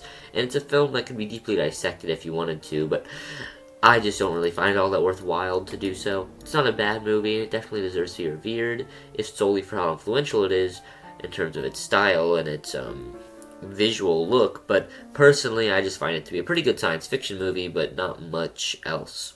So I'm giving it a 7 out of 10. News from Home is a 1976 film by Chantal Akerman. It may be the first Chantal Akerman film on this list, but if you know anything about this list, you would know that it won't be the last. It's not a narrative feature, but it could be described as something closer to a documentary, although it's not a traditional one. It's actually pretty similar in its construction to Sans Soleil. It's made up of clips shot by Akerman around New York City. It's complemented by narration of Akerman reading letters from her mother. I do like the idea of the movie in the juxtaposition of this like big and exciting new city contrasted with reminders of where she came from, but she runs out of letters to read at a point, and then it just becomes like pretty boring video footage of 1970s New York.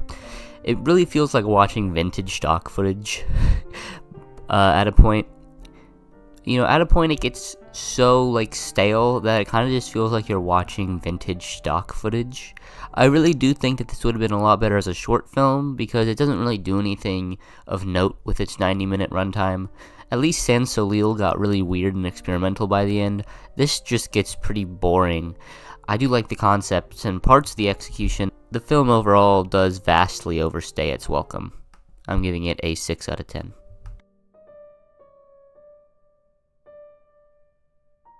Ali Fear Eats the Soul is a West German film from 1974 directed by Rainer Werner Fassbinder.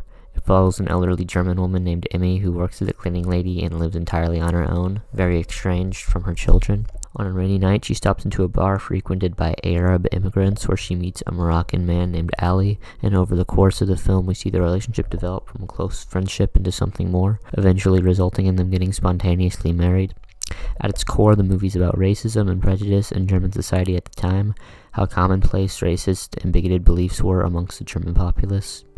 Emmy and Ali get married, and Emmy has to deal with the racist attitudes of people she once called friends, from coworkers to neighbors and even her own family. She comes to realize just how different society treats her now that she's married to a foreigner, and even after the dust is settled and her friends and family start treating her like a human being again and come around to Ali, it's still clear that the internalized prejudice exists within them and that they've just come to suppress it. It's a hard-hitting and effective film about just how destructive and harmful racist beliefs are, and it's a concept that holds true today just as much as it did in the 1970s. All of the acting is really great here, and the chemistry between characters is fantastic as well. Overall, I'd say this is a great little movie, and one that I wholeheartedly recommend. 8 out of 10.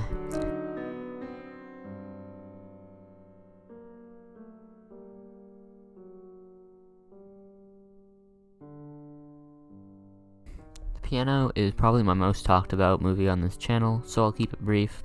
I go more into depth on both my Palme d'Or video and my 30 Countries in 30 Days video. I do adore this movie a lot. I think it's an incredible work that really pushes the boundaries of acting. The main character is so expressive, yet never speaks once in the movie, at least not like out loud. And not only is Holly Hunter incredible as the lead, but every single actor contributes to how great this movie is. And McQuinn is a standout, also giving probably the best child performance ever. The writing aren't really any good guys or bad guys or any real stereotypical characters in this movie. Everyone is incredibly complicated and flawed and human. There are certainly some characters you root for more than others, but you still understand where everyone's coming from, and everyone feels like a fully fleshed out and developed person, a real person. It takes this idea in so many incredible and unexpected directions, and it's just such a creative movie, all in all.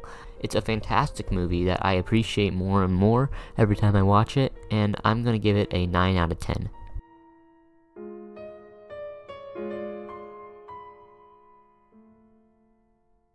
400 Blows is yet another movie I've previously talked about on this channel, directed by French New Wave director Francois Truffaut. He is considered one of the seminal directors of the French New Wave movement, along with, of course, Jean-Luc Godard. But out of what I've seen, I'd say I enjoy his style a lot more than that of Godard, and it's especially true here. The film follows a boy named Antoine and his struggles growing up. He's not the most likable character, and at times he can be a little bit of a twerp, but you never grow a strong disdain for him or want to see anything bad come of him.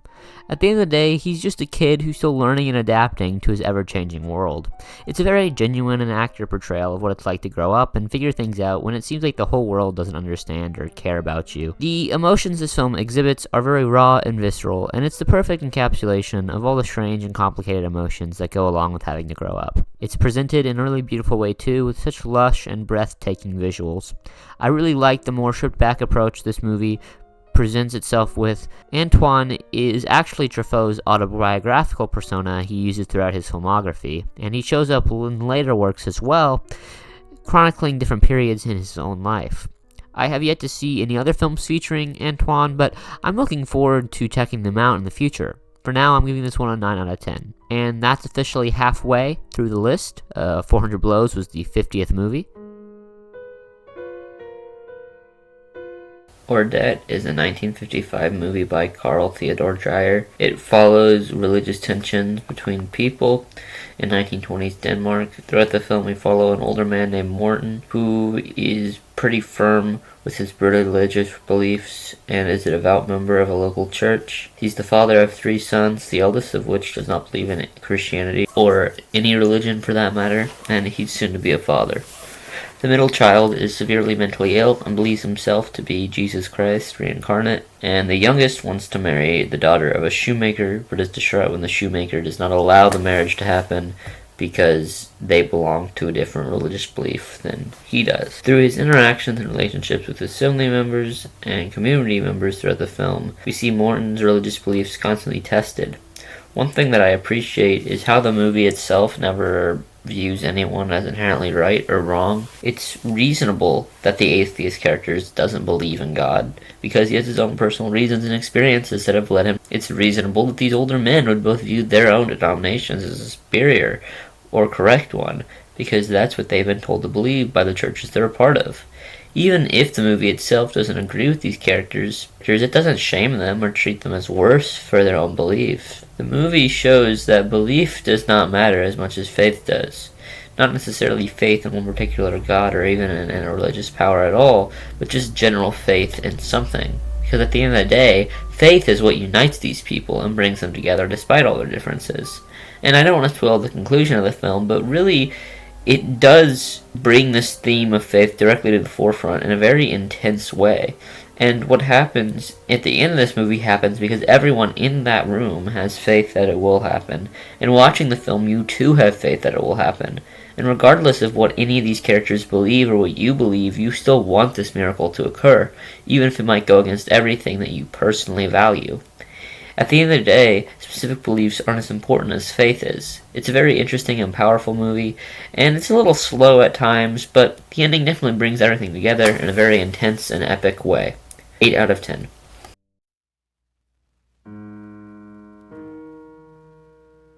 Wanda is a 1970 film directed by Barbara Loden. She's the 5th woman on this list, and the first one whose filmography is pretty much a one-off. This is the only movie she ever wrote and directed in her entire career, and she also starred in it. Really impressive she managed to make such a mark even in her incredibly short career. It's really easy to understand why this film's so often lauded as one of the best women-directed features ever made. It's a really fantastic film, but also a very influential one. Watching this movie, you're instantly reminded of the future films and filmmakers that no doubt took inspiration from this movie. The movie follows this titular character, Wanda. She's an incredibly aimless woman who has no aspirations or ambitions at all. At the start of the film, she voluntarily gives up her children to her ex-husband before getting fired from her job for being inefficient, and then she gets dumped by her boyfriend. All in the span of like 15 minutes. And then after that, she just kind of starts wandering around with no real destination in particular. And she ends up with this guy, this criminal guy, who's a real asshole, and who she really should leave. In fact, he wants her to leave him. And they're not even in a romantic relationship. She doesn't fall for him or anything. She kind of just sticks with him because, why not?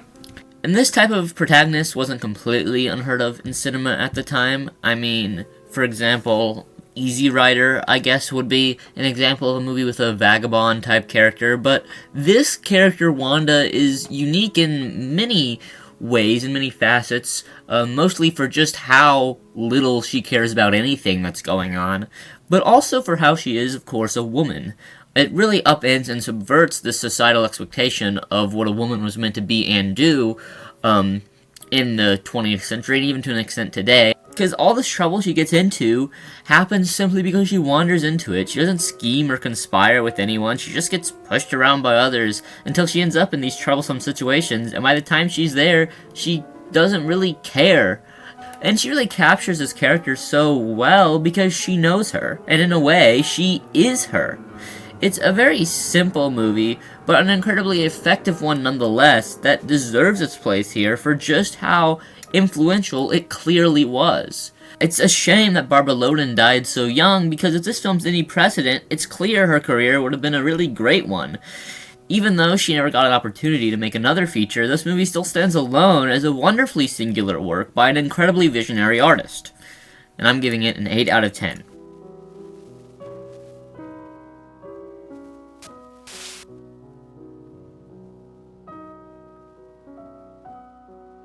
Barry Lyndon is a historical epic by director Stanley Kubrick.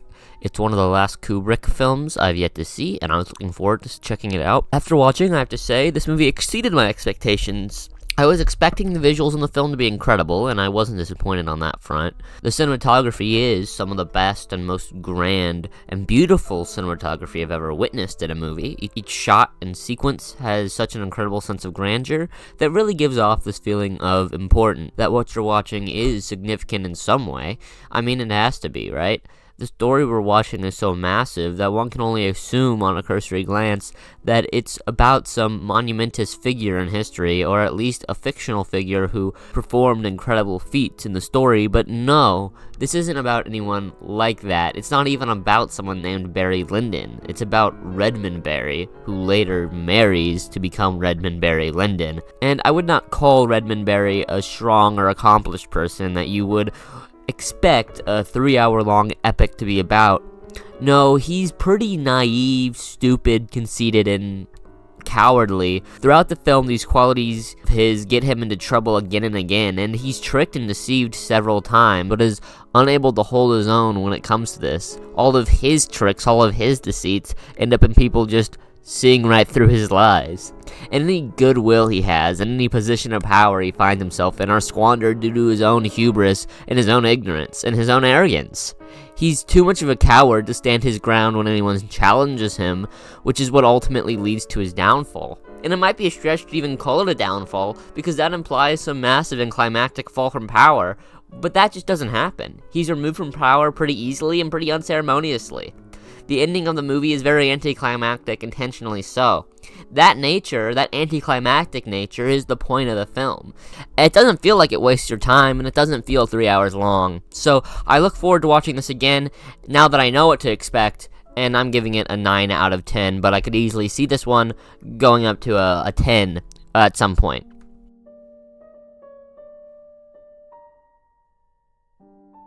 Alfred Hitchcock is a name that will pop up several times on this list, and I'm familiar with most of his most notable works, but this one slipped through the cracks for me somehow. And after watching it for the first time, I have to say I did enjoy a lot of it. It's very fun and engaging. It's a very fun and engaging thriller that surrounds a story of mistaken identity.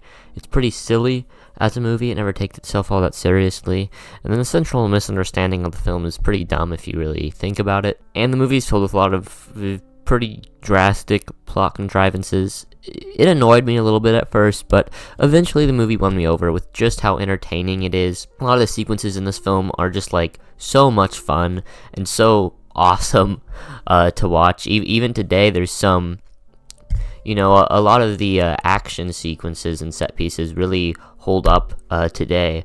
And the main character, Roger Thornhill, is really what carries the film. He's sort of an everyman type of character, but he also has this really great physicality to him. And he's also a little bit stupid. I mean, there's a lot of points in the movie where he gets himself further into trouble entirely of his own doing. He's not the smartest cookie.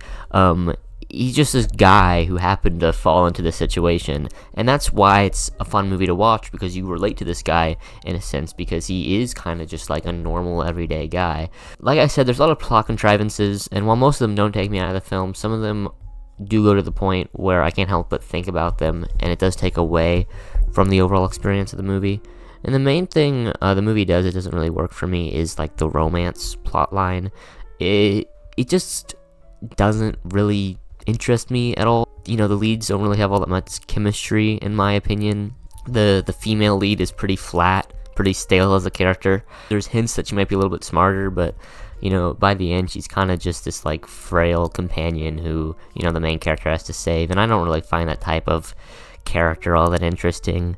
And the ending itself is honestly kind of bad. I mean, not the action scene at the end. That whole set piece on the Mount Rushmore is really cool. It's a really great scene. But what the sequence leads into, how it's wrapped up, is just so lame. I don't know, 7 out of 10 seems fine, because I think I liked this more than I didn't like it, but still, I'm left a little bit soured. The Battle of Algiers is a film by Gio Pontecorvo about the Algerian War, which was a very long and brutal conflict between France and the Algerian Liberation Front. This war was the liberation of Algeria from French colonial forces, which France was opposed to and did everything in their power to stop. The film is very aggressive in how it shows this war, doesn't pull its punches whatsoever, and I find it very interesting how this movie tackles the subject matter. It doesn't dive into really the reasons behind this war in any real depth. Not to say it doesn't talk about why, the Algerians are starting this conflict and fighting for their right to... It's not interested in exploring the political reasons behind why this happened, because those should be obvious to anyone with eyes. The blatant oppression and exploitation of the Algerian people by external forces was an inherently violent thing, and it was inherently awful, and it was only a matter of time before something happened. Because in any case of people being exploited and people being oppressed by external forces, by colonizers, time and time again throughout history, we've seen that these people will fight back and defend what's rightfully theirs. This isn't a movie about the reasons for violence, but a movie about the explosive violence itself. A movie about the brutality of war, an unflinching display of both the human will to persevere and defend your right to live, and also the human will to destroy and take and kill for personal gain. It's a magnificent and incredibly important work that's just as politically relevant as it's ever been, and no doubt is what I consider to be one of the best war films ever made. It's a fantastic movie, and more people should check it out because I do think it's very underrated, and I'm giving it a 9 out of 10. Very, very good. Stalker is another Andrei Tarkovsky joint. It's one I've wanted to watch for a long time, but something about it has caused me to be kind of put off by it. I think that it's mainly because the movie always seemed like it would be really heady and like too smart for me, maybe. I wasn't wrong with that assertion. I mean, there's a lot happening in this movie. Not like story-wise, it's pretty simple from like a pure story perspective. To be completely honest, I don't really get it all the time. I feel that way about a lot of Tarkovsky movies, but especially this one. That's not to say I didn't enjoy it, but I just more so found myself enraptured by the world of the film, you know, this unique vision of the future, rather than the actual, like, ideas it's presenting. It's this very cold and dystopian and harsh world, and I really get so swept up in this world and the lush visuals. You know, I'm just kind of not really able to fully comprehend everything it's laying down. That's not like a knock on the film, it's just me admitting the movie's so dense that I definitely didn't fully get it on this watch, and I don't know if I'll ever be able to fully understand it, but there is something about it that makes me want to try, and I'm definitely going to return to it at some point, but for right now I'm going to give this an 8 out of 10. Killer of Sheep was an addition that surprised me, given how I've never heard of it before, and watching it I was still pretty amazed by its conclusion. Not because it's a bad movie, it's not a bad movie, I think it's a great movie, but just because of how humble it is as a film. It's not large or grand in scale, and the story is so simple to the point of me not even really wanting to classify it as a story in the traditional sense. It's a very loosely structured movie, perhaps even an unstructured film that follows African Americans living in Los Angeles in the 1970s, and it's one of the most realistic and genuine movies I've ever seen, with it feeling more like a documentary at times than a fictional narrative. It feels like someone just plopped a camera down in an average family's living room, and the movie still manages to be engaging to watch, and you really do come to care a lot for these characters, and while their motivations and development aren't really revealed or convened through traditional means, due to all the time we spend watching them, you really come to understand them and what it is that they want in life. It's ultimately a movie about hope and trying to better your life for you and your family, and it's a strange film to describe because it really exists beyond the boundaries of what a narrative feature is. It's unique and inventive and very impressive for how it manages to stay engaging across its 80-minute runtime, despite how unstructured it is. As I don't have a lot else to say about this, but I'm glad it's on here, because it really feels like the type of movie that would just fade into the background for just how understated it is. You know, that's why I think it's great, so I'm giving it an 8 out of 10. Rashomon is the first movie here directed by possibly the most famous Japanese director of all time, Akira Kurosawa. I've seen many Kurosawa movies in the past and I've enjoyed all the ones I've seen, but I'd somehow managed to avoid this movie, and watching it now, I do have to say I'm very disappointed in myself for having somehow missed out on this film for so long. It's a deceptively simple movie, but don't let that fool you. It's incredibly ingenious in how it tells this innately human story in such an expertly crafted fashion. The movie's format is very unique, showcasing 4 different perspectives on the same story. Through this format, the film comments on humanity's dishonesty and selfishness, how people often change details or exaggerate elements of stories to cater to their own best interests and make themselves look like the hero of the story or the one who is the least at fault. This story structure might seem like it would grow stale or become too repetitive after a while, but this simply is not the case here. The way it unfolds keeps you constantly on edge, wondering what really happened and what each person is hiding through their variations on the story. It's a very investing and engaging story, and the movie is not only incredible in its storytelling and the way the story unfolds, but also in nearly every other aspect. The acting is incredible on every front. The way the three characters in the story change their demeanor and the way they act depending on who is telling the story while still managing to maintain a cohesive identity for their character. Production design of this film is amazing as well. Every aspect feels so expertly crafted and fits in perfectly with the world this film creates. All the costumes and sets and everything else perfectly create this very eerie and unsettling atmosphere, and it's so awesome how the movie manages to make use of single locations in so many different ways. There are really only 3 main locations in this movie, but you never grow tired of any single one because the movie constantly finds new and inventive ways to shoot within them. The camera work here is so good as well. The way it moves across these scenes in such an elegant and deliberate fashion is just so intoxicating to watch. So many movies are so boring when it comes to how they use and showcase their locations, but the characters here really do make such fantastic use of them. Every element of these sets feels incredibly purposeful and deliberate in how it's used throughout the film. It's a fantastic movie and my favorite Kurosawa so far, a true masterpiece and a classic that paved the way for so many future films. Beautiful movie that everyone should see, 10 out of 10.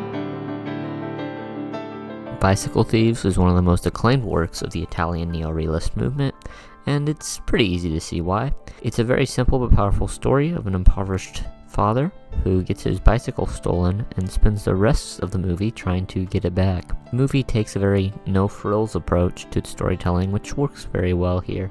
It also makes use of a lot of non-professional actors, which definitely helps it to feel very real and genuine. You really root for this guy and feel so crushed every time things don't go his way. The movie's honestly kind of heartless and cruel in how it treats its protagonist. It's very cold to him and it never really lets him have any wins. It's really about how the real world is very heartless and how things can collapse around on you very quickly and how your life can be completely ruined in the blink of an eye and there's nothing you can do about it. It's a very deeply tragic and heartbreaking film, but one that reflects the hardships of the average day working man in post-war Italy and pretty much all over the world even today. It's a great movie that's been very influential for a lot of filmmakers and continues to be relevant today, and I'm giving it an 8 out of 10. Rear Window is another film by Alfred Hitchcock, and like most of his most popular films, it's a mystery thriller and one that stars Jimmy Stewart. He's an incredible actor and one that Hitchcock worked with on numerous occasions. It's pretty easy to see why they work together so often. They have this really fantastic energy together that works super well. One of the best director-actor duos to ever exist, in my opinion, and the acting and directing here is doing a lot of the heavy lifting. Due to how restricted this movie is as a narrative, it takes place all in one room and follows Jimmy Stewart, who is wheelchair bound in this movie and spends his days looking out of a window spying on his neighbors in the apartment complex across the courtyard from him. It's a really amazing movie in terms of how engaging it remains across the 2-hour runtime despite how repetitive it is. The direction and choreography of the film does a lot of the heavy lifting, constantly keeping the movie moving at a very brisk pace. And the performances here are so engaging as well, not only Jimmy Stewart, who you really do come to love despite how actively, skeevy he kind of is. It turns out the crazy theories these people have are all true, and the crimes that were committed were justified, and the bad guy gets arrested, and, everyone lives happily ever after, and they don't face any repercussions for the illegal things they did. So, it's still a great movie, and one I like more than North by Northwest. It's, a really worthy entry on this list. I know why it's here, I can see why it's here, but I'm just not absolutely in love with the movie by any means either, and I'm giving this one an 8 out of 10 as well. The final Godard film on this list is also his most acclaimed film and also his first ever movie, Breathless. It really just does nothing for me, and I just can't really get into it. I wish I had more to say about it. I wish I cared more about it, you know, in any capacity. Like, even if I hated this movie, I feel like would be better than the way I feel right now, which is just completely indifferent to anything Godard makes or directs or whatever. He just does absolutely nothing for me, and like, it has this air of self-importance about it, like it's like the most important thing ever made. And unlike Perriot Le Fou, I just don't think this one's any fun to watch. And honestly, this kind of feels like that movie in a lot of ways. I mean, not in, you know, the very extreme stylization of that movie. This movie's a lot more tame, but, you know, the style is still there, and the story itself is super similar. It's about this guy. People who love Godard so much are gonna be really pissed at me, are gonna feel like I didn't give this movie a fair shot, but I tried. So I'm giving it a 6 out of 10. Billy Wilder returns once more, this time with his 1959 film Some Like It Hot. This movie is about guys dressing up in drag, pretending to be women, which I was nervous about how the movie was going to handle this, given its 1950s release date, but I honestly found it refreshingly funny, and thought it had a lot of heart to it as well. It never really comes off misogynistic, or not overtly so, and, you know, through these men pretending to be women, they learn something about themselves and how they treat the opposite sex, and they come out the other side just a little bit better people. It's not the most revolutionary of concepts, but it's executed very well, and it's fun to watch. The movie is very silly from the get-go, being about these guys running from the Italian mafia in Chicago. It's not as impactful as Billy Wilder's other films, in my opinion, but it's still a good watch, I think, and the performances are really incredible on all fronts. Surprisingly, this is the first Marilyn Monroe film I've ever seen, and I really do see her appeal. She is really an incredible performer, and it's a shame that she went so soon. This is a marvelous movie, and one that I recommend as a fantastic comedy from this classic age of mid-20th century Hollywood films. M is a classic German horror/thriller movie directed by Fritz Lang, the same director as Metropolis. Despite this coming from the director of such an epic film in the German expressionist style, this movie surprisingly abandons that extreme lean into the style of German expressionism, instead going for a more stripped back and grounded approach, an approach that really adds to the horrifying nature of this film.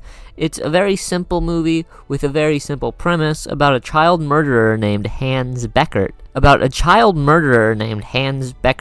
whose actions send this German town into a complete frenzy. Fairly disturbing subject matter in a very straightforward and direct approach that forces you to sit in the psychological torment this town is forced to face and endure in the wake of these tragedies. The murder himself is played magnificently by Peter Lorre, who gives a very unnerving and effective performance. It's a very intriguing movie that's also very tense and suspenseful the whole way through. It's extremely simple but incredibly effective, and I'm giving it an 8 out of 10.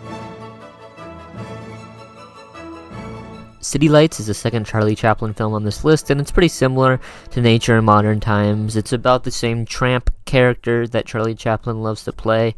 It's a silent comedy, and it's pretty absurd and goofy in its humor. It's got a lot of pretty good gags throughout, with a very similar romance plot between Charlie Chaplin and a woman who's living under not so great circumstances. In this case, the woman is blind rather than homeless, but the way that the story plays out is rather similar, with Charlie Chaplin's tramp character trying to provide for this blind girl, and in this case he's trying to fund an operation to allow her to see.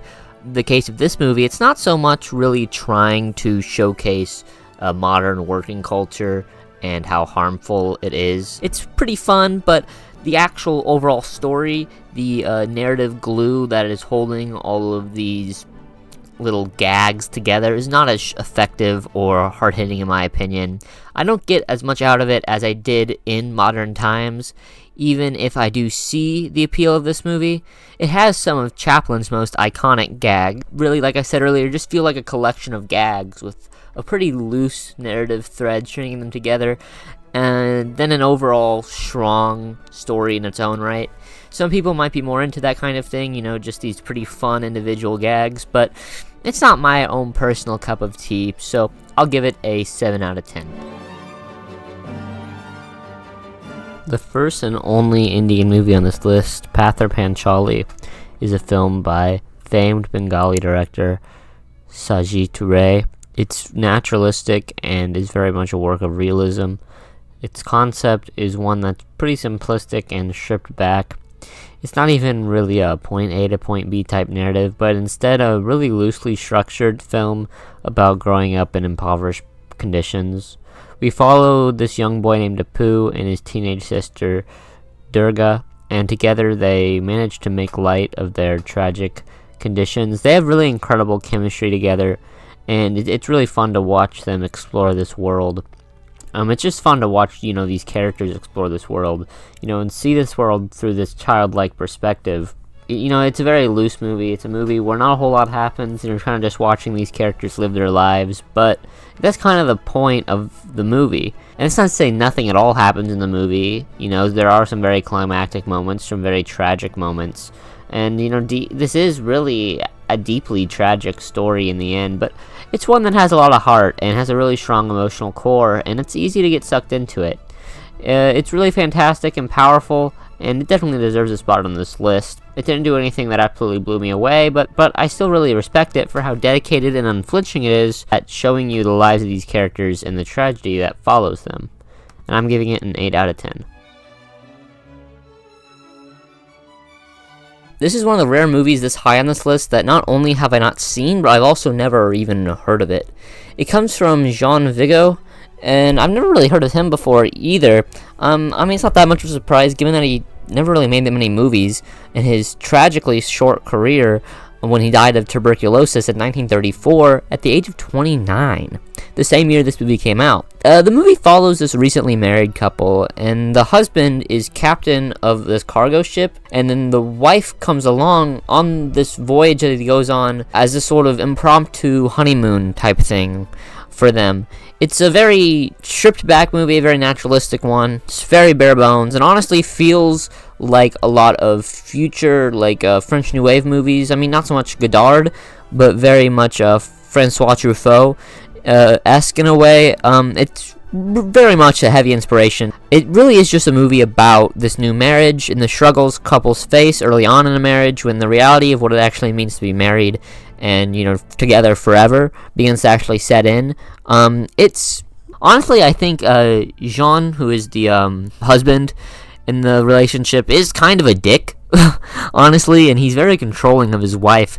Honestly, she was better off on her own, I think. I don't know. It might be romantic and endearing to some people, but I don't really find it very romantic or endearing. I still think it's interesting as a movie and well made, and I respect it as a film, and I don't think I can say it's a bad movie because it's not. It's a well made movie, and it's one that I can see clearly is a heavy inspiration for a lot of future films, so I'm giving it props for that. But still, it's just not my cup of tea. Maybe can't really get into it. I still thought it was fine. I'm gonna give it a 6 out of 10. 8.5 is another film here directed by the Italian director Federico Fellini. The movie is very similar to La Dolce Vita, yet again starring Marcello Mastroianni as a guy who is kind of an unlikable asshole at times. He's very full of himself and pompous and just kind of shitty overall to the people around him, but this time, instead of being a tabloid journalist, he's a movie director. A director working on his biggest film to date, which is often described as a pretty large and sprawling narrative that's very biographical in many ways. However, no matter how much he sits and ruminates on it, he can't really lock anything down about the film. The movie's still very up in the air for him, and he's really unsure if he can pull it off, or if he's even worthy to tell the kind of story he wants to tell. It's a movie about this man who experiences extreme creative block, and it's very meta in many ways too. Guido himself, I think, functions as a stand-in for Fellini as he tries to reinvent both himself as a person and as a director. And through this newest film, Guido's trying to create some massive overarching statement, both on his life and on society and loads of other things, which I think is something Fellini's also trying to pull off here. And while making this movie, Guido realizes that his efforts are vain and conceited, and he wants so desperately to make something that's honest and real, but he finds it so impossible to do so. It's an incredibly intoxicating world that this movie creates, and if you're feeling it, you really feel it. It's definitely Fellini's most meta and personal film I've seen. Yeah, it's a fantastic film, and one that really deserves all the praise it gets, and I'm giving it a 9 out of 10. Psycho is another Alfred Hitchcock movie, and the only one of his that actively blows me away every time I watch it. I think it has to do with how subversive it is as a concept, starting out as your typical Hitchcock affair, following a young woman who steals some money and goes on the run. It's a very suspenseful and thrilling film to start out. It feels like it's going to follow in the vein of like a North by Northwest or something in that nature, but as it goes on, it becomes clear that this is not what the movie is. Halfway through the film, the movie takes this major detour, and one of the most unexpected and shocking moments in any movie, really, where the main character is killed off under mysterious circumstances and the money's just completely forgotten about. In fact, by the end of the movie, it's not even really mentioned again. The whole plot line that the first 40 minutes or so are dedicated to is a complete misdirect. And the impressive thing is the way that the film goes about showcasing it and the success at which it managed to pull off. Even today, when this twist is so famous and ingrained in pop culture that most people familiar with the scene wouldn't even know it's meant to be a twist if they hadn't seen the movie, the first 40 minutes of false starts is still incredibly engaging and fun to watch. Even when you know you're actively being led astray, it still manages to suck you in.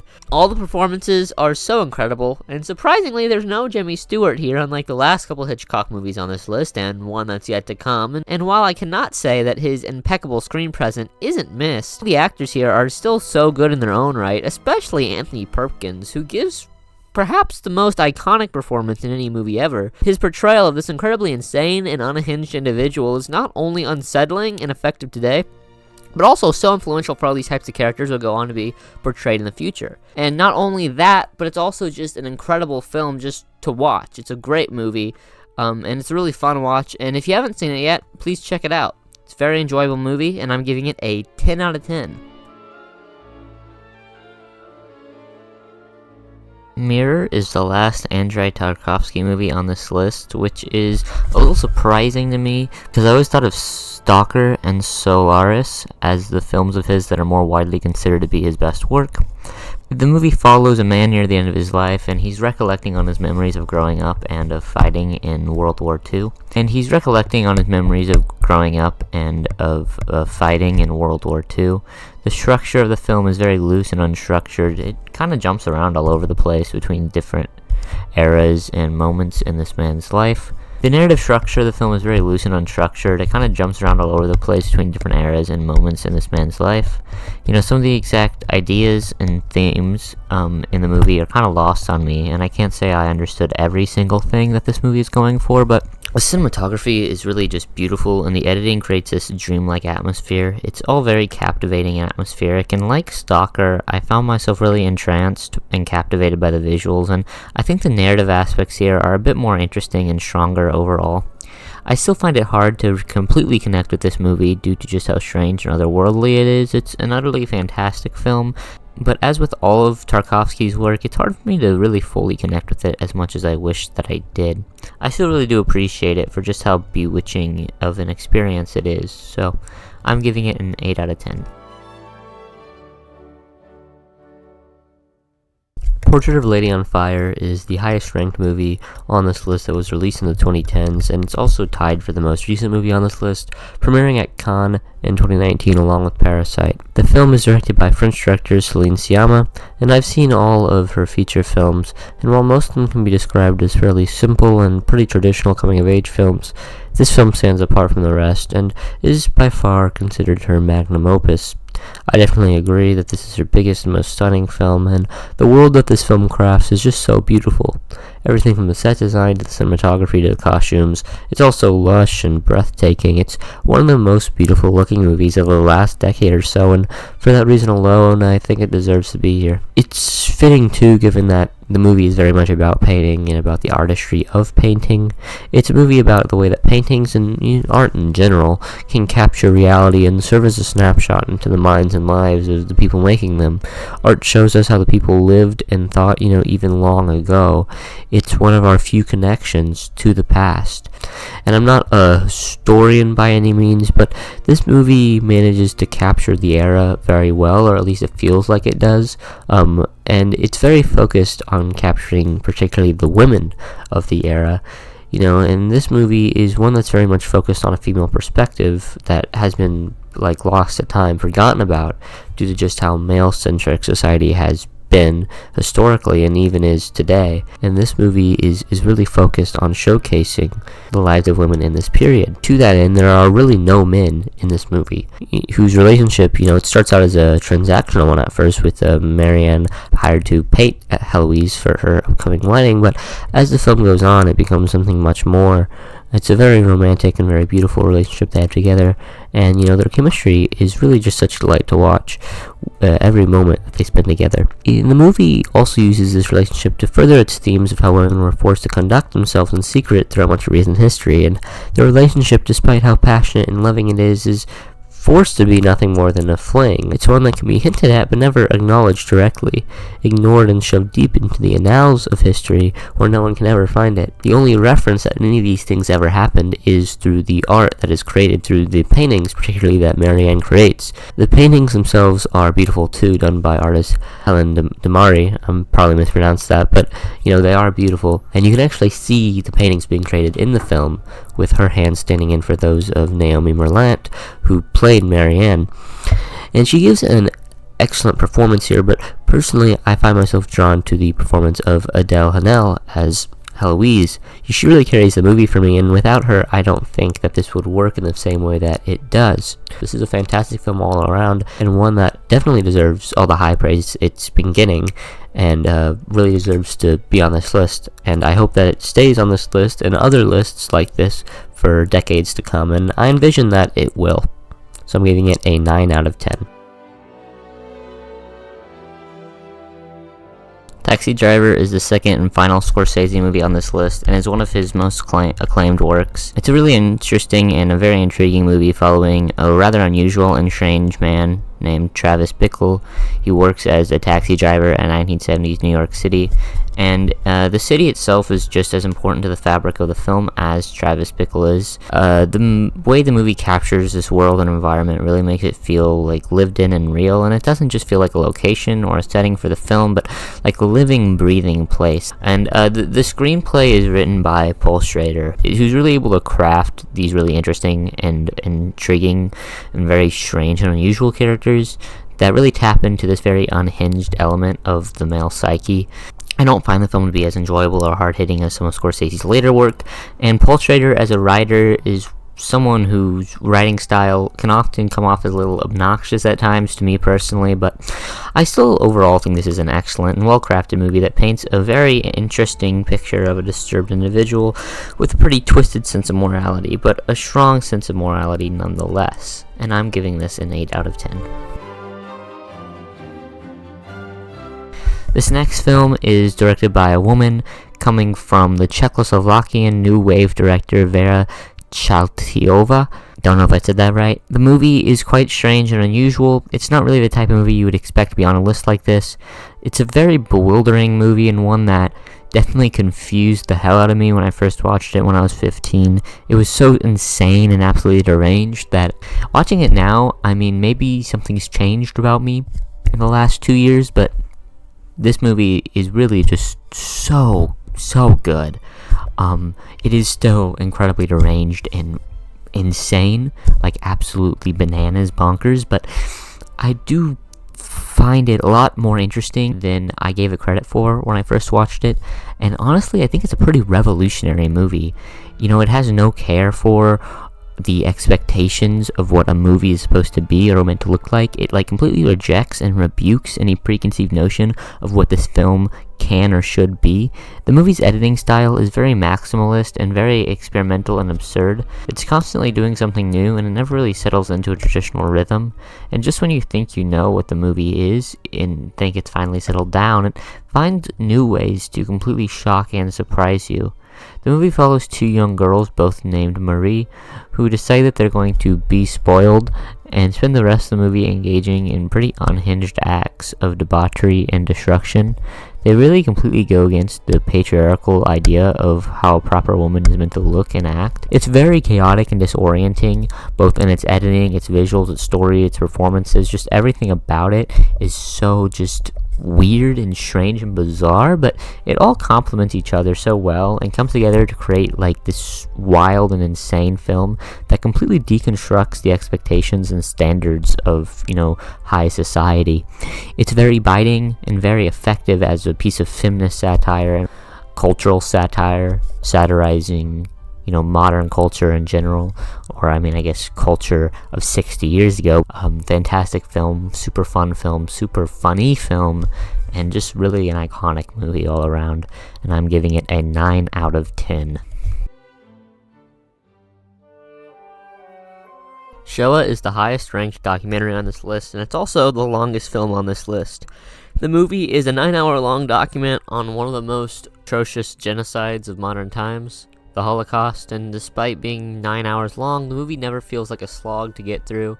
I watched this over the course of several days, and I never really dreaded having to watch more of it, and that's not something I can say about some other long movies I watched over the course of several days for this video. The movie is simultaneously very engaging and very horrifying. It sucks you in and presents all of its information in a very captivating way that makes you both interested and horrified to learn more. The film is very comprehensive and covers a lot of ground throughout its 9-hour long runtime, only using original interviews and newly shot footage of the sites of the ghettos and concentration camps. It really is the ultimate record on specifically the atrocities committed against the Jewish people during the Holocaust, which itself is only a small portion of the atrocities committed during World War II. And still, it's a very important movie that serves as one of the best connections we have to this very grim period in recent history, now that the few living connections we still had left are beginning to pass on. It's a movie that I don't have much else to say about, as I think the content of the film speaks for itself, and don't let the runtime scare you off watching it, because honestly, besides its long runtime, it's a pretty traditionally structured and very engaging documentary. It's not some weird experimental documentary like the few other ones on this list, and the reason it's so long is only because of the subject matter and the sheer amount of information here. It's not some purposely sluggish movie like the other very long film on this list.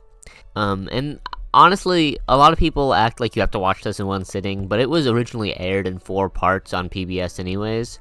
It's not an episodic documentary in like a way where it's purposely divided into parts, but at the same time, I don't think the experience is really hindered from splitting it into parts either. And honestly, I feel like this is less of, it's an experience, and more of like a learning tool, and to remind us of how easy it is for something like this to happen again. This is not a movie that should be viewed as some grand experience you have to experience at least once. No, it's a movie that you watch to learn about the horrors of our past and to educate yourself on the past. And in that way, it's probably the most important movie on this list, because it is, a very strong educational tool. So I'm giving it a 9 out of 10. It's a very good movie, and I do think that you should check it out.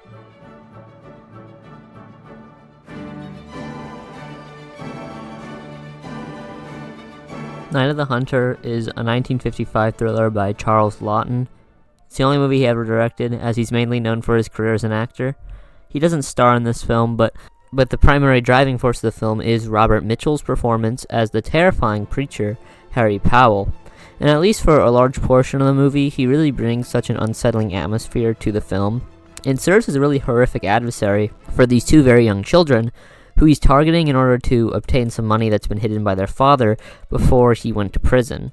He really is a charming guy, which is what makes him all the more terrifying. It's pretty easy to see how this town is able to completely be enraptured and fooled by him, and how easily he can take advantage of other people. Although, I do think some of the characters that he takes advantage of are a little bit, stupid to a fault. But the atmosphere this movie builds is, pretty horrific and pretty frightening, especially at the beginning where these kids are being abused and mistreated by this man. It's really easy to get invested in them and root for them as they have to try and get out of the grasp of this man.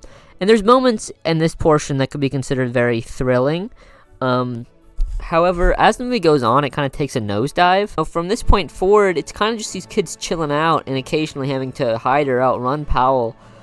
But mostly they're just chilling on this boat, and sometimes they go into some town and, interact with some of the people there. It's just kind of fun. It's kind of silly and kind of fun.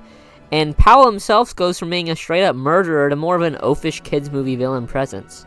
The Powell in the first act could easily get these kids, could easily take them and kill them. I don't see why he wouldn't do that. It doesn't go against his nature. But he doesn't, for whatever reason. And it's not like he has a change of heart. He just, suddenly stops being so scary and more just, kind of stupid and dumb. And the way it treats its subject matter is at different points in time is just so deeply opposed with itself that it's ultimately hard to take anything in the movie seriously. So, I'm giving it a 6 out of 10.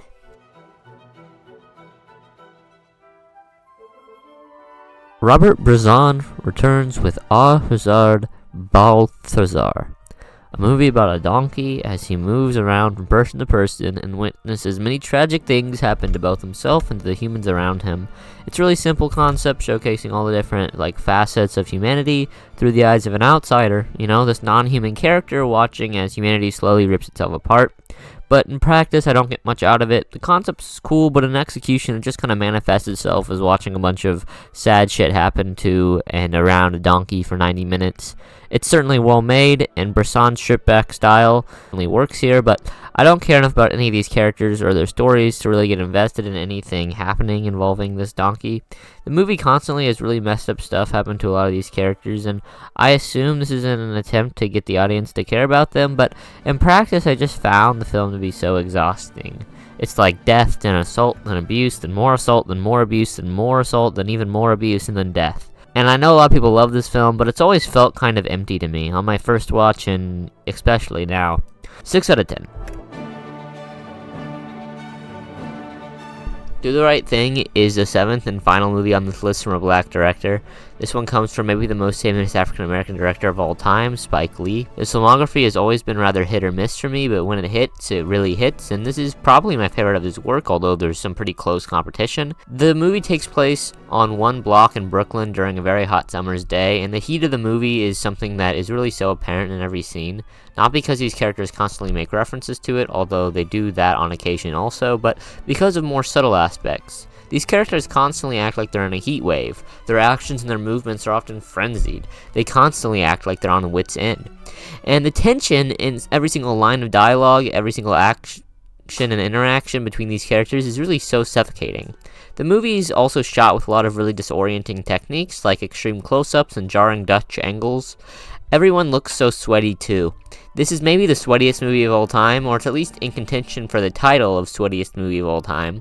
And despite how scorching it is outside and how tense the atmosphere can be, and despite how limited the scope of this film is, the movie constantly finds new ways to reinvent itself and explore its locations and characters. It never gets old or stale, and it never feels like it's retreading old ground. Throughout the entirety of the film, the movie keeps this same infectious energy. Even though the movie doesn't have much of a story for most of it, that doesn't mean that it's not building up to something. It doesn't establish it through any traditional means, but instead through the interactions between characters and the hostility of this environment. Even though this is such a vibrant and diverse community, it doesn't mean it's a community built on togetherness or love. In fact, the movie has a very hateful core deeply ingrained within it. There's no respect or care for anyone outside of their own culture and their own people, so to say. Everyone's constantly on edge, constantly scared and bigoted towards people different than them. They put up with each other only because they have to. It only takes one little slip for it to all come rising to the surface in an explosive scene of violence and hatred. The climax of this movie is one of the most shocking and eruptive endings to any movie I've ever seen. Maybe the best conclusion of any movie ever made. I'm giving it a 10 out of 10.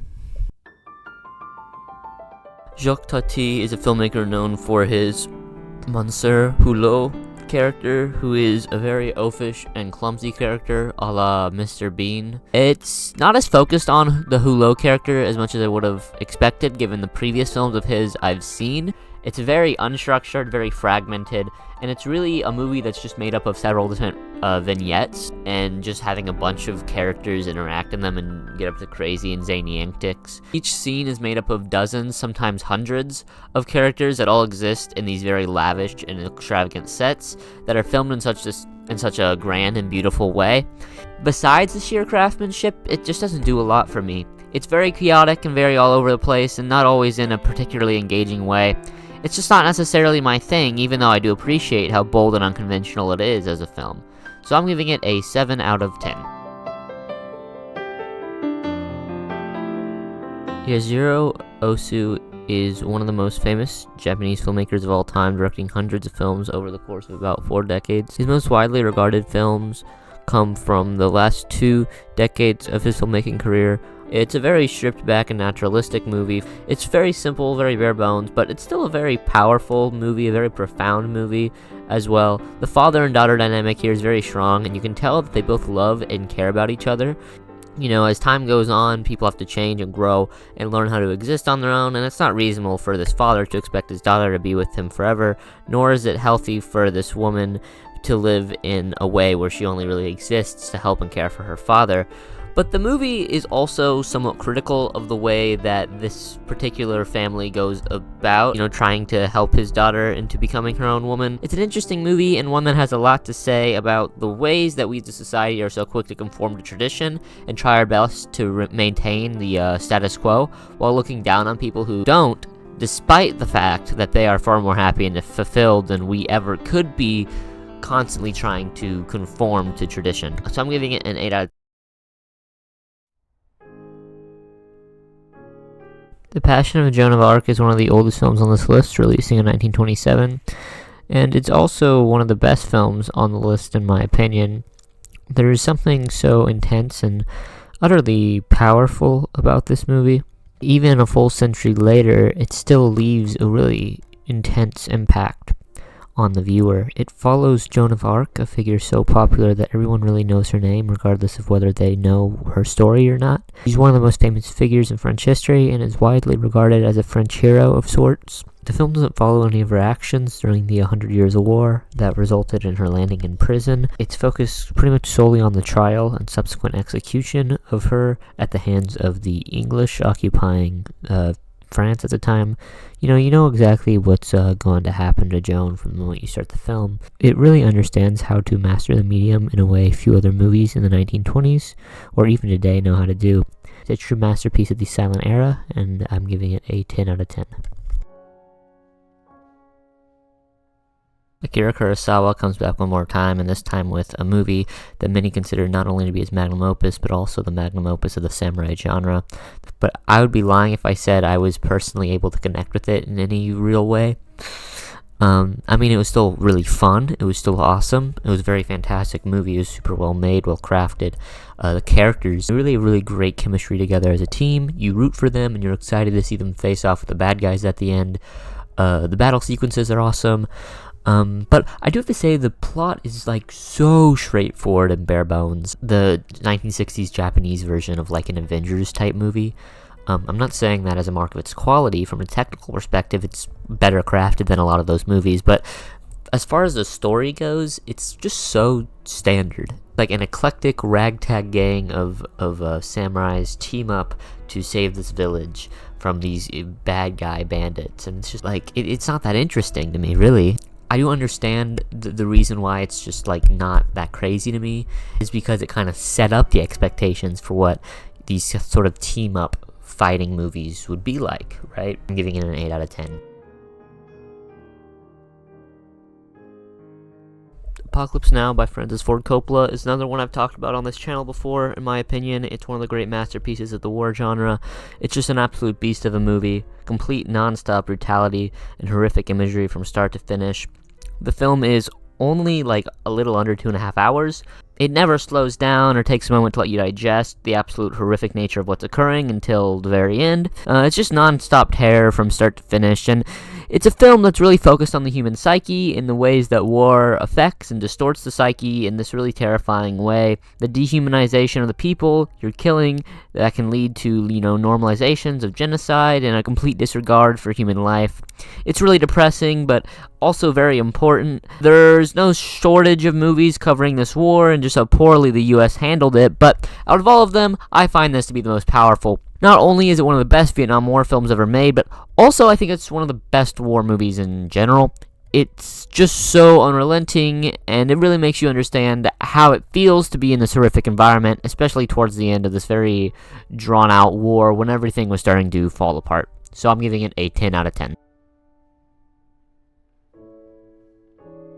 Ingmar Bergman is one of the most beloved and acclaimed auteur directors, and definitely the most talked about Swedish filmmaker. I was actually expecting to see way more Bergman on this list, but sadly there's only one movie from him on here, which is crazy to me, but I mean, it's a good pick. It's his 1966 film Persona.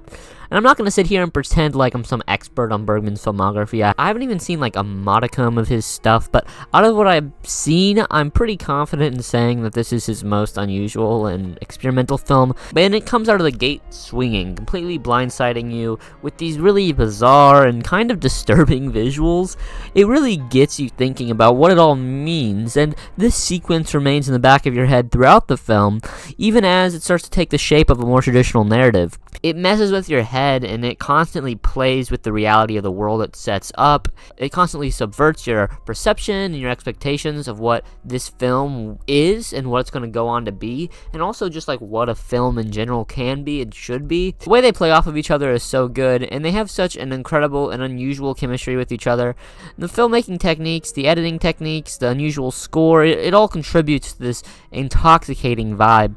It's a very uneasy and very distressing movie that really deals with so many different themes and ideas and concepts of identity and sexuality and mental illness and acting. It's a dense movie and subsequently a little bit hard to fully wrap your head around, but there's something so magical about it. So I'm giving it a 9 out of 10. Okay, so Abbas Kiarostami is like the most acclaimed Iranian filmmaker of all time, and I always saw his movie Taste of Cherry as the most talked about one, but I'm not saying I'm complaining at all, because I do like this movie a lot more. In fact, I love it. I think it's so interesting, so unique, just so revolutionary, really, in what it's doing and what it's saying.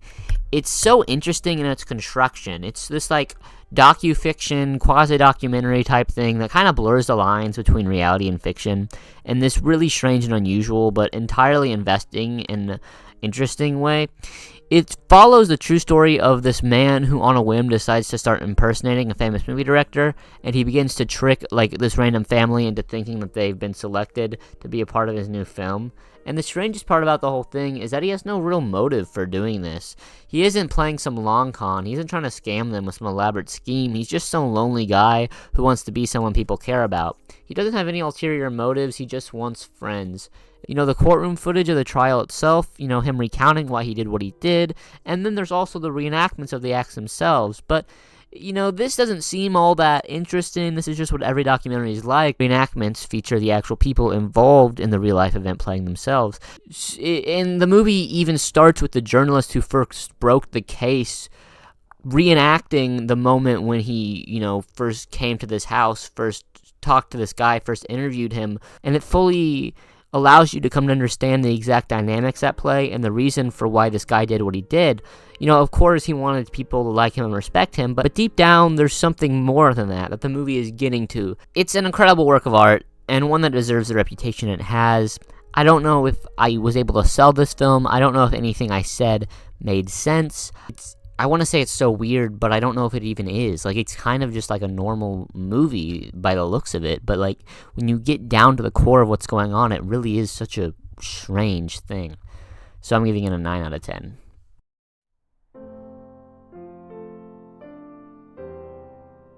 Meshes of the Afternoon is another short film, this one only 14 minutes long. It's silent and in black and white. It's directed by Alexander Hackenschmied and his wife Maya Deren, and they also star in it. I would try to describe what it's about, but to be honest, I have no idea what it's about, or why it happened, or what to rate it, or anything, really.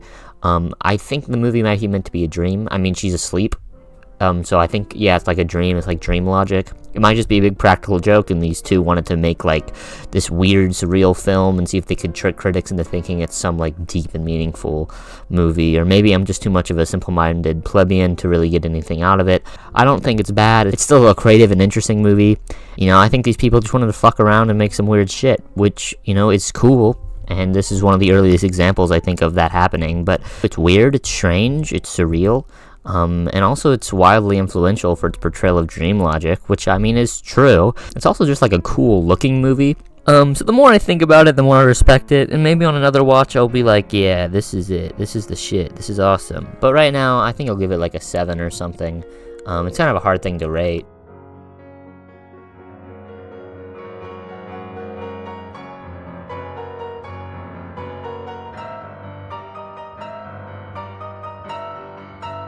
The Searchers is a 1956 John Ford Western about super cool John Wayne, who has to go and save his poor little niece, who is defenseless and white also, by the way. And after she's kidnapped by these evil Native Americans who are evil, and they're all evil. Yeah, it's a racist movie. It's pretty fucking racist. Before you say anything, yeah, I know John Wayne's character himself is supposed to be racist. You aren't supposed to agree with all the things he says, but I don't buy that you're not meant to like him. He's still the protagonist. You're still supposed to root for this guy. I mean, he's not some intentionally unlikable character. I think John Wayne is too much of a big narcissist and a big baby to play someone who's intentionally supposed to be unlikable. And the Native Americans in this movie are just like one-dimensional impy caricatures of indigenous people. They're either cartoonishly evil or cartoonishly stupid. There's no in between here. We're just meant to accept that the bad guys are bad because they're Native American, and maybe in 1956 that idea was acceptable, but today I'm shocked anyone is still able to look past it.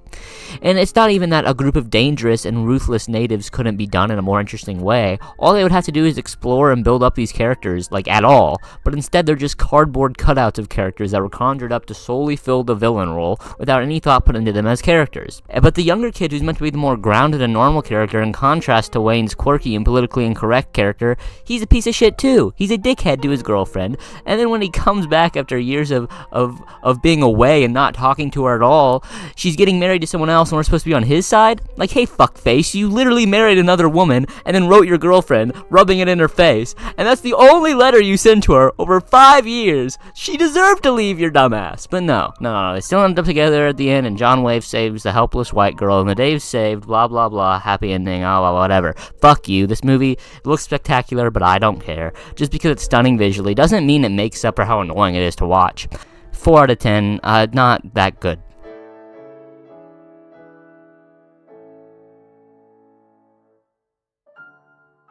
Cleo from 5 to 7 is a movie by Agnes Varda yet again, and it's about a singer named Cleo from the hours of 5 to 6:30 p.m. Yeah, you know, it's kind of misleading in that way, but it's interesting still because it's a movie that takes place in real time, and it follows this woman going about her day as she waits for her biopsy results because she thinks she might have cancer, which is kind of a fucked up premise, but like it's still like a lot of fun to watch. It's this creatively ingenious movie, and it's a pretty chill movie. You know, we just follow this woman as she walks around the city and interacts with people and friends as she nervously awaits her results, and the specific techniques it uses to tell the story and the strange little tangents it goes on are just so fun, such a delight to watch. And it's also a really distinctly woman-directed film. You know, the way it approaches this world and the way it creates it and crafts it, it's such a uniquely female perspective. And so yeah, I adore Varda's films. This one's no different. 8 out of 10.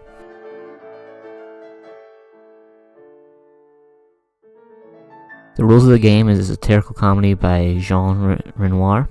It's a movie whose central target of derision is the French upper class. The film follows a group of aristocrats in 1930s France as they come to this very large manor for a weekend retreat. There's a lot of drama and conflicts that unfold and get stirred up between all these rich people, and there's a lot of declarations of love and arguments that arise, and there's people chasing each other all around. It's a very silly movie. It's like an absolute farce of a film, but it's one that I don't get a lot out of, to be honest. Personally, I feel like there's other movies that satirize these types of people to much greater effect and in ways that are more personally interesting to me. I get a lot of the love for this comes out of how groundbreaking it was, but purely from an enjoyment level, I don't get much from it. I'm giving it a 6 out of 10.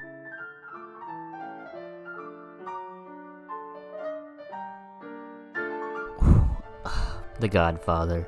Oh, The Godfather. It's definitely one of the most famous and talked about movies of all time, and it's a great movie. There's definitely a reason why it's so beloved. The best part of it, I think, is the acting. Poor performances, so iconic. And, there's a reason why. All these actors really fully immersed themselves in the world that this movie built and into the characters of the film. This world that the movie does build is really just so real feeling and lived in. It does feel like a very close-knit family, the Corleones, and it does a great job at building the family dynamic and getting us to understand how that all interacts with the quote-unquote family business before that business inevitably starts to break and, destroy the structure and the dynamic of the family. It's investing, and there's some fantastic sequences, but I don't know, it's not doing a lot for me. I mean, I still think it's a great movie, it's a fantastic movie, it's a well-made movie. There's a reason why The Godfather is called one of the best crime movies of all time, so I'm giving it an 8 out of 10.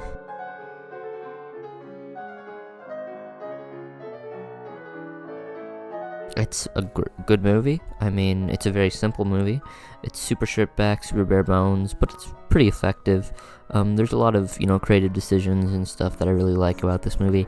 It's just, a strong story, but there's not a lot of meat to it, honestly. I kind of wish they just did more to build the story up to get us to, understand this relationship and everything. Coming to understand and feel for these characters, and more like we're just watching them, mess around for... Honestly, I think the middle is kind of padding, if I'm being honest. I think it could have used a good trimming. It all comes back together by the end, so, I'm not too mad about it, but still... I do think this movie's kind of stretching its runtime. Not even that long, but there's just not really a whole lot to it. So, 7 out of 10, I guess.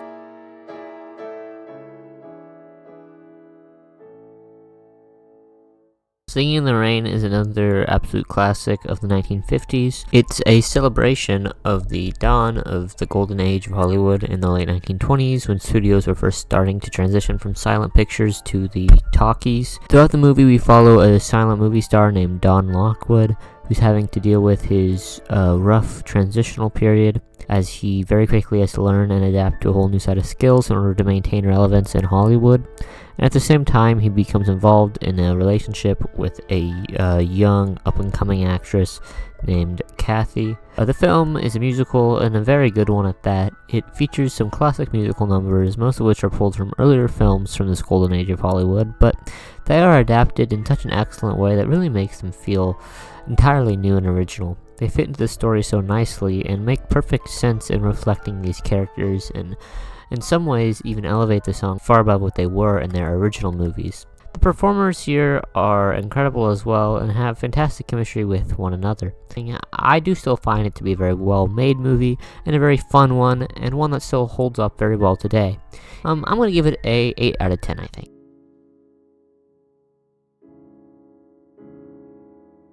Man with a Movie Camera is a very strange movie from 1929. It's unusual both for the time and today. It's really more of an observational film, showcasing little moments, some more important or meaningful than others, but each one coming together to create this complete vision of these early 20th century Soviet cities. Unlike some other very loose observational documentaries on this list, like News from Home or Sans Soleil, this one really manages to stand on its own and create this really incredible experience. That is in large part due to the editing in this film, which is really incredible. The techniques used here are very impressive, even today. It's a truly fantastic film, and it's one I'm going to give an 8 out of 10.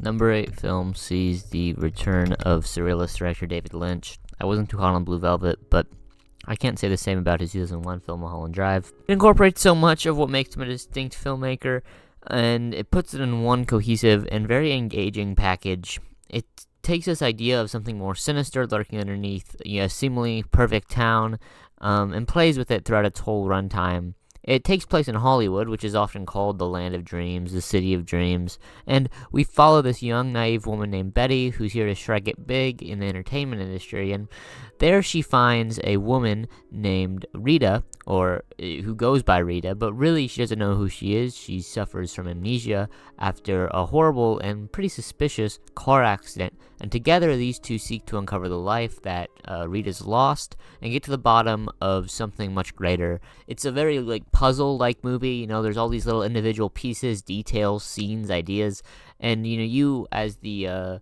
viewer are meant to put them together and kind of solve it as it goes along. It can't be understated just how great these two characters are together, how much their relationship works. There's just so much to appreciate on a craft level. It's definitely, in my opinion, Lynch's best looking film. Cinematography is beautiful, and Lynch's unique and very distinctive visual style comes out in full force here. So, rest in peace, David Lynch, and I'm giving this a 10 out of 10.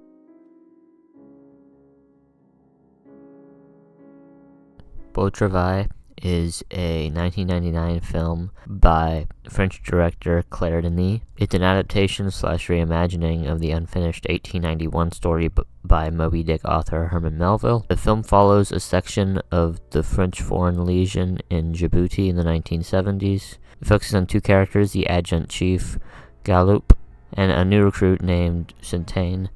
The film follows this antagonistic relationship between the two from the perspective of Galloup looking back on the event. It's never explained why he has such a disdain for the young recruit. It's left pretty up in the air. The audience is kind of meant to interpret their own reasoning for why, he felt this way, why he had such a disdain for him. It's a pretty devastating movie by the end, but one that only, really works if you're invested in the world that it creates. It's not a light watch. It's pretty dense thematically, despite the short runtime, and it really leaves you with a lot to think about and ruminate on. It's the kind of movie that's either going to click with you or do nothing for you. I think this movie deserves a spot on this list for that final sequence alone. So I'm going to give it an 8 out of 10.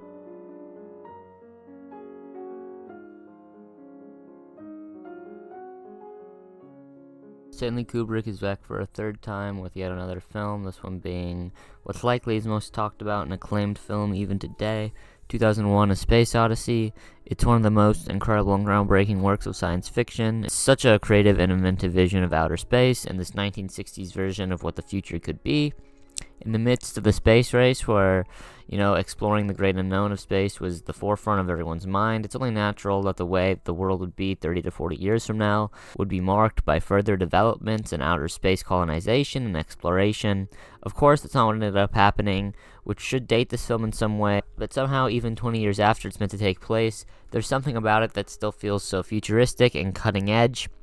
A central theme of this movie is the dangers of technology, and in particular the dangers of technology that can make rational decisions and act as if it were human. The mystery of the movie sets up works because of how it is up to the audience to solve it and interpret it and come to a conclusion about what exactly the film is trying to say about humanity and our relationships with the unknowns of our world. The imagery is really what contributes to this working as well as it does. The sets are so magnificent and well thought out, and the space stations both feel incredibly familiar and foreign at the same time. The clean-cut 1960s retro-future aesthetics are as developed here as they've ever been. The final moments of this film are what really cement this as the masterpiece it is. They're so strange and confusing, but in a way that ultimately provokes so much emotion in the viewer. There's a perfect encapsulation of all the ideas and fears and hopes and dreams that the general public of the 1960s had regarding space and regarding the future as a whole. It's a miracle something this powerful ever got made at all, and it's a truly perfect movie, a 10 out of 10. It's a marvel of a movie, and one that would be a perfect number one pick on a list like this. I'm surprised this isn't a number one pick and hasn't ever been the number one pick on this list. It feels like a no-brainer to me, but there's 5 more movies on here to still look at, so I guess we'll get to those.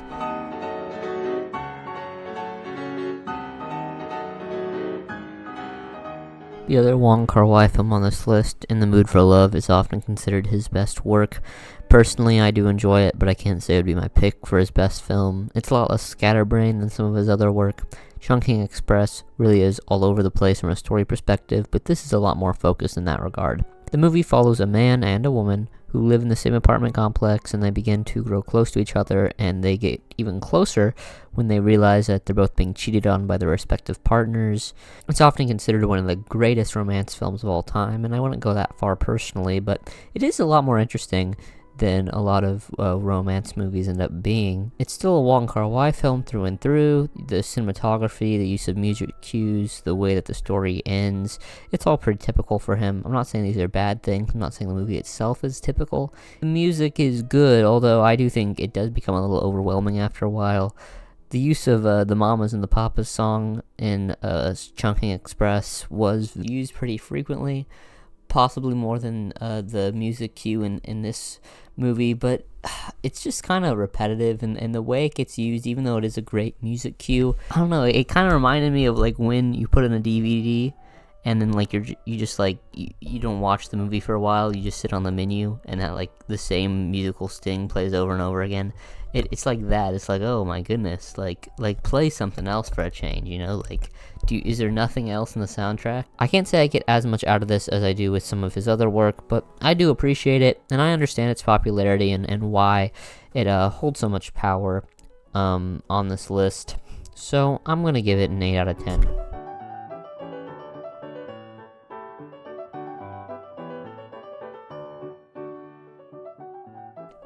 Tokyo Story is another film by Japanese director Yashiro Osu. This one is from 1953 and is by far his most critically acclaimed film among an already very acclaimed filmography. It's a really emotional and very moving story about a family and the relationships between the family members. You know, this family's driven apart and internally by everyday factors. They want to see each other and spend time together, but they're simply too busy to do so. It's this really slow and minimalist movie that forces you to stew in these situations and spend time with these characters. You really come to see the world from the point of view of this elderly couple as they're beginning to reach their twilight years, and as their own children are starting to push them aside and act as if they're already gone. You know, they're viewed more as an annoyance or a nuisance by most of their family members. The film does take a while to get going, but eventually it reaches this really incredible emotional crescendo. It's a really beautiful film that really induces this very powerful emotional response in the viewer. It's an important movie and a heartbreaking movie, and one that really hits home for a lot of people, as it does for me in certain ways. And this is all around just a really fantastic movie, one that really deserves to be here, and one that I'm going to give a 9 out of 10.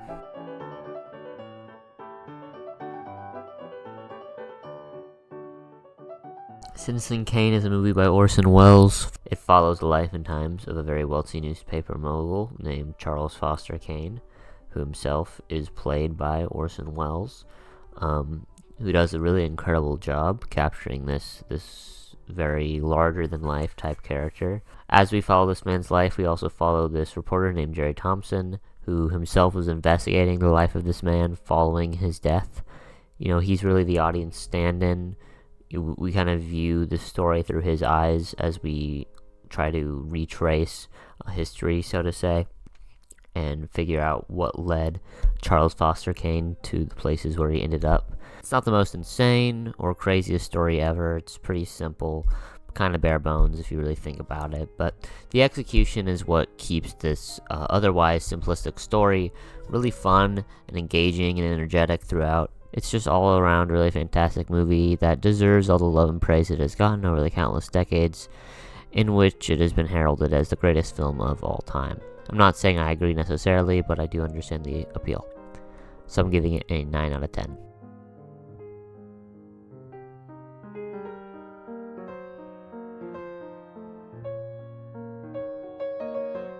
Vertigo was the movie that overtook Citizen Kane for the first time ever in 2012. It's another Hitchcock film starring Jimmy Stewart. In my opinion, it's the best Hitchcock film starring Jimmy Stewart. In the film, Jimmy plays a detective, Scotty Ferguson.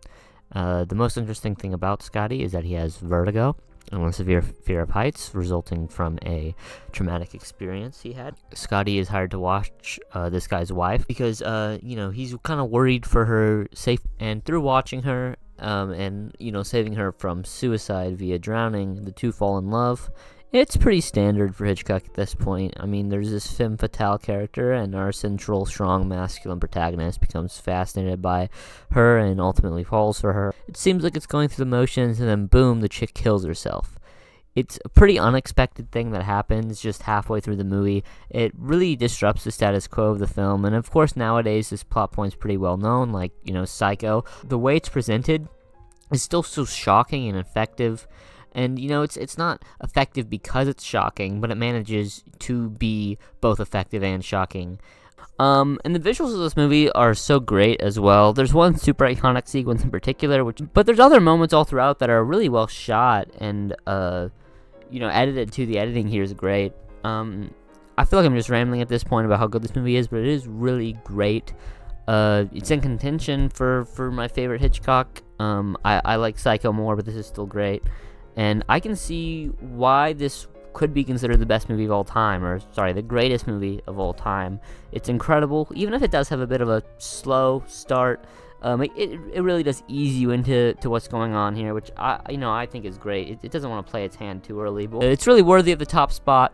I would give it a 9 out of 10, but it's not the top spot because in 2022 another film overtook this one, and that one's kind of unconventional. But I guess let's talk about it.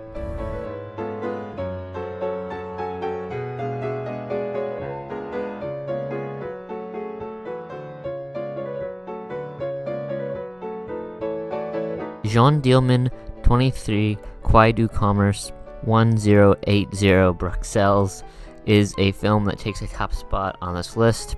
There was a lot of fervor about this movie, dethroning the likes of Vertigo and Citizen Kane, and while a lot of that was due to the fact this is a woman-led and directed movie, it also comes from the inherent nature of the film as this extremely monotonous and slow piece of cinema. Vertigo and Citizen Kane, while very cinephile-y picks, do still offer a lot more for general audiences. Even something like 2001: A Space Odyssey, which, does get a little bit more into the art housey territory at points, still is, a movie that general audiences can recognize and understand as, oh yeah, that makes sense as the greatest movie of all time. Even if they haven't seen it, it still has that place in pop culture. This film, however, doesn't really have a place in pop culture. This movie really does live and breathe through its pretentious nature. It has a purpose, there's something the film's trying to say about womanhood and motherhood and a woman's role in society, but it does this through this 3.5 hour long film where this woman just goes about her everyday routine. She cooks, she cleans, she runs errands, but this person who's overlooked by everyone around her, just completely left to her own devices, and we're, subjected to really her own perspective, the same boredom that she has to experience day in and day out with no real change, and how that takes a toll on her psyche, and how that takes a toll on our psyche watching it. There's some crazy stuff that does happen closer to the end. It's not that crazy, but it does take a little bit of a turn, but it doesn't do it in like some, oh my god, it finally makes sense now sort of way. It does it in like, oh, that's kind of messed up, and the movie's kind of over after that. So yeah, I'm gonna give the movie a 6 out of 10. So my top 20 favorites from this list are on screen right now. A lot of the movies that I'd seen previously are the ones that I ended up liking the most, but there are some big surprises, some new favorites for me on this list. Matter of Life and Death and Rashomon are two of the biggest examples. Those are both two great movies that are a bit older, which is a big blind spot for me. Also, The Passion of Joan of Arc was a big surprise that I loved it so much, because I'm not really into, silent movies like that, but it was really good, so I should probably check out more of those. But I do think I have a greater understanding of what a lot of people, or specifically a lot of critics, consider some of the greatest movies ever made, and what qualities quantify, the greatest movies ever made. And now I do think I have a wider range of knowledge around film, especially older film, which is very representative on this list. There is a lot of stuff from the early days of cinema, which I wasn't too familiar with before. But now I do think I am a bit more familiar. Personally, I think labeling something as the greatest movie ever made seems a bit silly. Viewing art as a subjective medium seems much more rewarding to me than trying to find what is objectively the greatest film of all time. as everyone's perspective on what is objectively great would be different anyways. I do think there is some sort of shared objectivity that we can all come to, but that trying to define it, I do think will lead to less than stellar results. As you can see in this case, trying to find this objective measure of what greatness is in cinema leads to Jeanne Dielman crowned as the victor, which a lot of people, even the people who voted for Jeanne Dielman, don't necessarily agree with, and has led to a lot of division, even among the critics who were polled for the list. Maybe back in the 50s when this started, back in the 20th century, there was more of a, objective idea among critics of what, greatness is when it comes to film. Because, the group that was being polled was smaller. The critics that were in actual news publications that were actually, getting their criticism out there, getting it heard, did come from a much, more selective group. Whereas today, in the 21st century, in the 2020s especially, online criticism, the barrier to entry is far lesser than it used to be. It's far easier to become a critic. People who have much different sensibilities to the more mainstream critics that were polled in the past are being polled now for this list. And there's so many divisions between these people, so many different little sub-communities that are being polled, and trying to combine all of these into one monolithic list is going to rifle some feathers, is going to lead to unsatisfying and confusing results sometimes. And that might not be the most satisfying conclusion for this 3-hour-long video, that this whole list, but, if we look at the number 1 pick on this list, that's also a 3-hour-long thing that is sort of unsatisfying by the end. I hope critics looked as fondly on this video as they did on Chantal Akerman's 3.5-hour-long masterpiece, Jeanne Dielman, but I'm a little bit doubtful about that one. Anyways, thank you for watching this video. I hope I'll see you later. Bye.